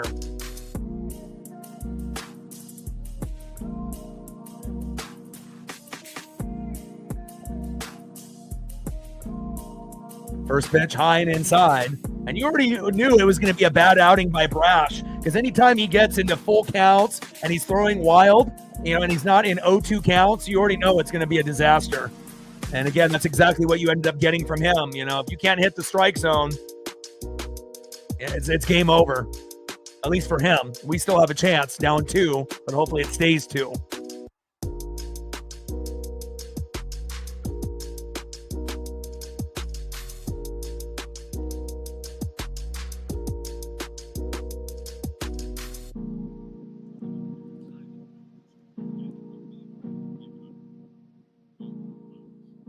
Two-0 pitch.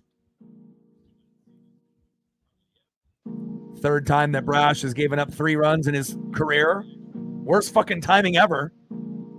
Especially after we came back down 3-0, and then JP makes a great defensive play. Finally hits a home run for home run number 11. And then we get a fucking epic meltdown by Matt Brash. 3 balls and 1 strike to Bobby Witt Jr.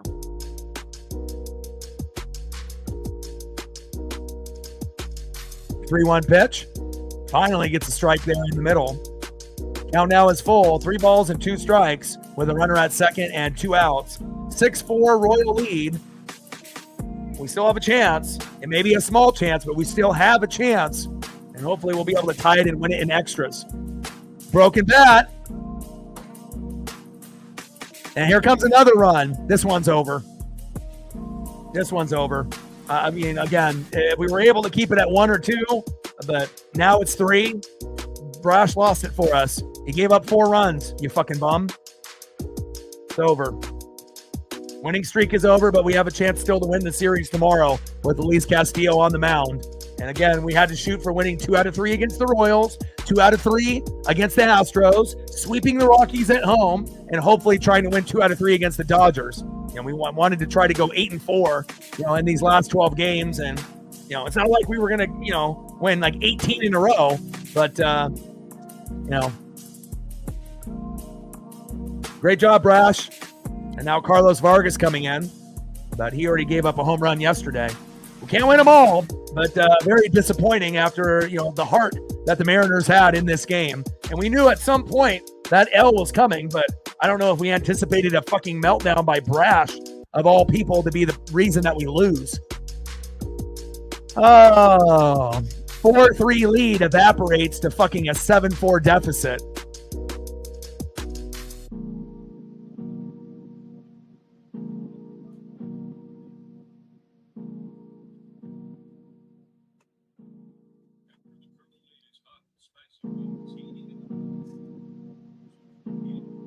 And if you're going to have a meltdown, like give up a run and we're already mad. 2 at the most, not 4. 4?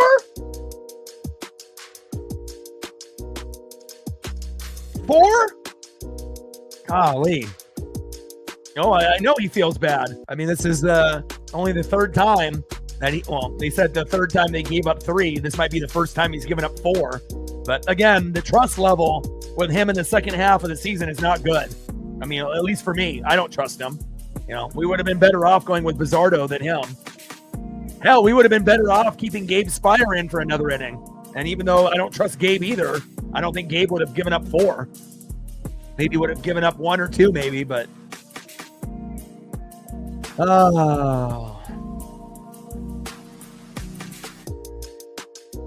Well, there won't be any smiles by him.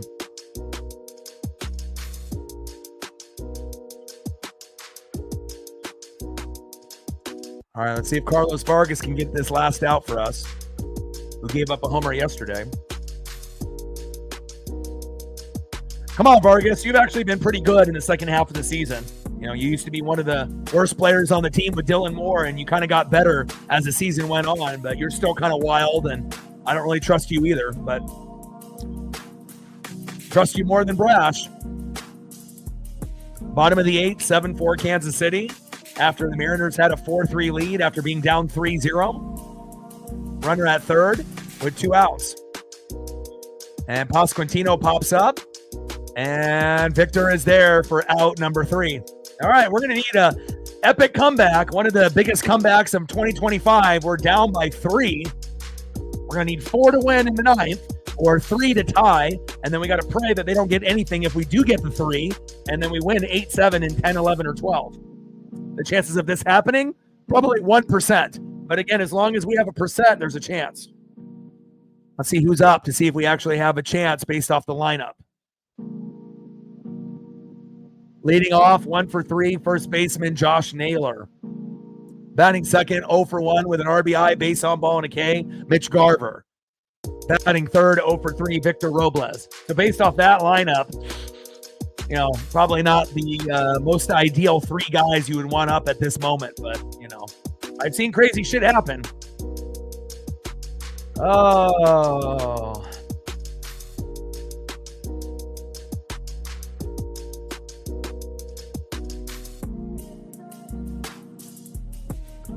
But hey, winning 10 games in a row, we have to be proud about that. There's not a lot of teams, that would have been able to do that. So, it just sucks when you actually have like a good player normally blow the game, in the most epic fashion, and we'll see what happens here.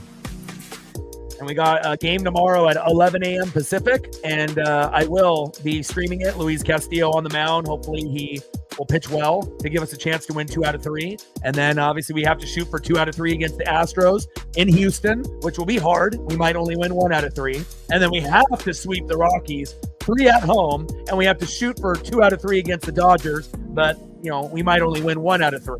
But maybe we can win 2 out of 3. Dodgers really haven't been that great in the second half of the season. They have a below 500 record after the All-Star break. But again, if Shohei, Mookie, Freddie, Teoscar gets hot, we know it's the Dodgers. So we'll see how it goes. But we wanted to be able to go 8-4, the rest of the way. And we still have a chance of doing that.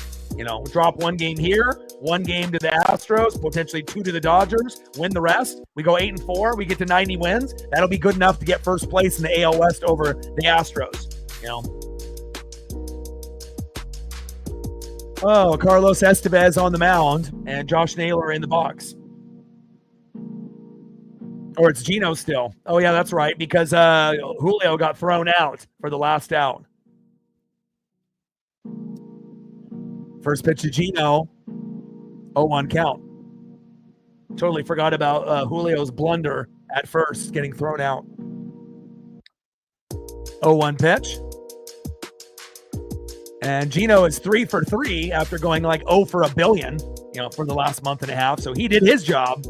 Unfortunately, sometimes, when, nobody really steps up, And Gino with another hit, 4 for 4 day. I told you, man, when he gets hot, he gets hot.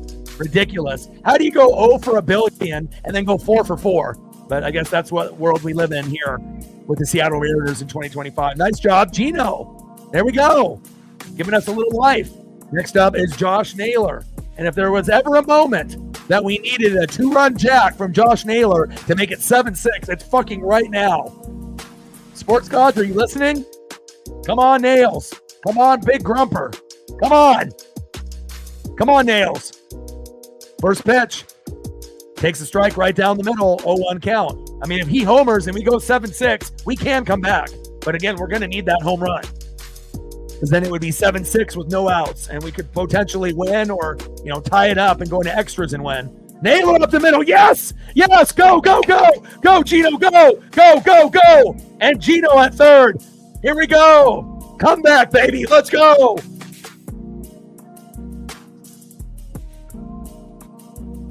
I mean, imagine if, Brash only gave up 1 or 2 runs, not 4. We probably would win. Like, for sure.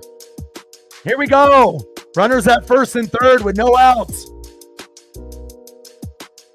All right, is it time for a Mitch Garver 3-run blast? Oh, Dominic Canzone's coming in. Ooh, Dom is in. Let's go. Come on, Dom. 3-run blast. Give us a 3-run blast, Dominic Canzone. He went 5 for 5 with 3 home runs yesterday. And when's the best time to hit a home run? When you did it yesterday. Let's go, Dom. He hits a home run here. We're going to win. Unbelievable. Come on now. We need to get Leo Rivas in the game, too. We need a Dom bomb, baby. Let's go. And just think, if Brash only gave up 1 or 2, we win. But he gave up 4, and we still might win. Come on now. Estevez having a meltdown, and that's exactly what we needed. Come on, Dom. Give me that Dom bomb, baby. First pitch, inside, 1-0 count. Unbelievable we actually even have a chance at this point for Brash giving up fucking 4. Why couldn't he have just given up 2 or 1? But it'll make the comeback even more epic if we fucking come back and win. Come on, Dom. 1-0 pitch. Low and at the knees. Ooh, he's having a meltdown. He can't hit the strike zone. He looks like Matt Brash out there. They might be related. 2 balls and no strikes from Estevez to Dominic Canzone. Come on now.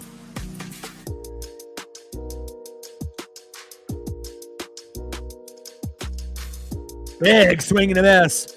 2 balls and 1 strike to Dominic Canzone, who's pinch hitting for Mitch Garver. And then Rayleigh coming in for Robles. I don't know about that. What about Leo Rivas? That's much better than Rayleigh. 2-1 pitch. Wow. I don't know about that. That pitch is outside. This ump is trying to screw us. 2 balls and 2 strikes. That should be 3 balls and 1 strike. Bullshit. Come on now. Should be 3-1, that fucking bastard. 2-2 pitch from Estevez to Canzone. Come on, Dom. Give me a bomb. Dom bomb, baby. 2-2 pitch. And Dom pops it up. Go foul. And fading foul. Top of the 9th. Runners on the corners at first and third. And maybe Julio getting thrown out at first was a blessing in disguise. So that way we could actually have Gino hit and go 4 for 4. Kind of looks like it. And then Naylor with a hit. Now we have runners at first and third with no outs. 2-2 pitch to Dominic Canzone. Dribbler. Double play. Fuck. And that's 2 away. Gino comes home, and now we're down 2. And we're down by our final out. 7-5 Royals. We need Leo Rivas in, not Luke Rayleigh. Leo. Hello. Do we really want the guy that fucking has no timing in 2025? I mean, I love a Luke Nuke, but this isn't Luke from 2024. This is Luke from 2025.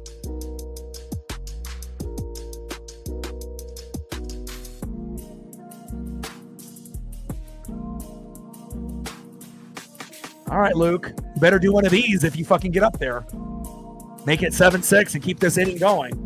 But Leo Rivas would be much better at this point. Now, I don't think Julio screwed us. I think it actually helped us because then Gino ended up getting on. And then he ended up going 4 for 4 today after going 0 and a billion for the last month and a half.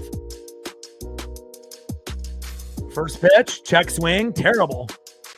0-1 count. Why isn't this Leo Rivas? Come on, Dan. Like, don't you even know your team? Fuck. Who's got a better chance to get a hit, Leo Rivas or Luke Raley? It's fucking not that hard. 0-1 pitch. And Raley crushes it foul. Behind in the count 0-2.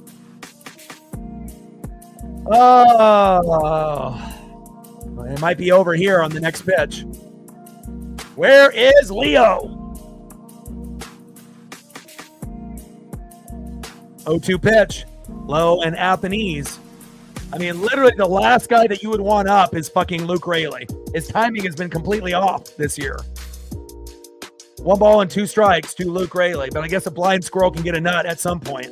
1-2 pitch. Pitch is outside. They better not call that strike 3. I mean, knowing this ump, he probably would. All right, 2 balls and 2 strikes to Luke Raley. Come on, Luke. Ump screwed us today. There's no doubt about that. Swung the momentum multiple times to the Royals. 2-2 pitch. And Luke with a hit. Unbelievable. Unbelievable. Are you kidding me? That's like Luke's first hit in fucking like 5 months. Christ. I'm exaggerating, but it feels like it. Okay. All right. Here we go. Huge. Now who's up next? J.P. Crawford. He's already hit 1 home run, but golly, asking for him to hit 2? That's asking a hell of a lot. Come on, JP. He hits a homer here. We tie it up 7-7, and we potentially could win 8-7 in extras. Come on, JP. That's a whole lot to ask for a guy that only has 11 homers on the year, but let's pray. Pray to the Etsy Witch and the Mariner Moose. Fuck. Slow dribbler. Throw to first. And that's game over. Fuck. Oh, man. And again, if Roush didn't give up 4 runs and gave up 2, we would be in business. But that's how the cookie crumbles. You know, when your guy comes in late and gives up 4 runs, you end up losing. Our 10-game win streak ends, but not without a fight. And again, we'll be live tomorrow at 11 a.m. Pacific with Luis Castillo on the mound. Love you guys, and I appreciate you guys very, very much. Shout out to Reflect. Shout out to University of YouTube and everyone in the room that helped out trying to get us to a good number, obviously, with the likes and the subs and the donos. Appreciate you guys very, very much. A disappointing loss, but we can still win the series tomorrow. And again, we were shooting for 8-4 in the last 12 games. And we ended up going 1-1 so far. And hopefully we win tomorrow. We drop 1 against the Royals, 1 or 2 against the Astros, sweep the Rockies at home, and then, drop 1 or 2 against the Dodgers, and we're Gucci at 90 wins if we can get there. But we got to win tomorrow with Castillo. So 11 a.m. Pacific tomorrow. Be here, because I will be here. Love you guys, and I appreciate you guys very, very much. And I got one question for you. Who talk sports like us? Your boy Ryan, Northwest Sports Fanatics. Final score, Royals 7, Mariners 5. GG. And hopefully we get revenge tomorrow. And hopefully we don't see Matt Brash on the mound tomorrow either, so we can win. Love you guys, and I appreciate you guys. Tridents up. Go Mariners, and I'm out.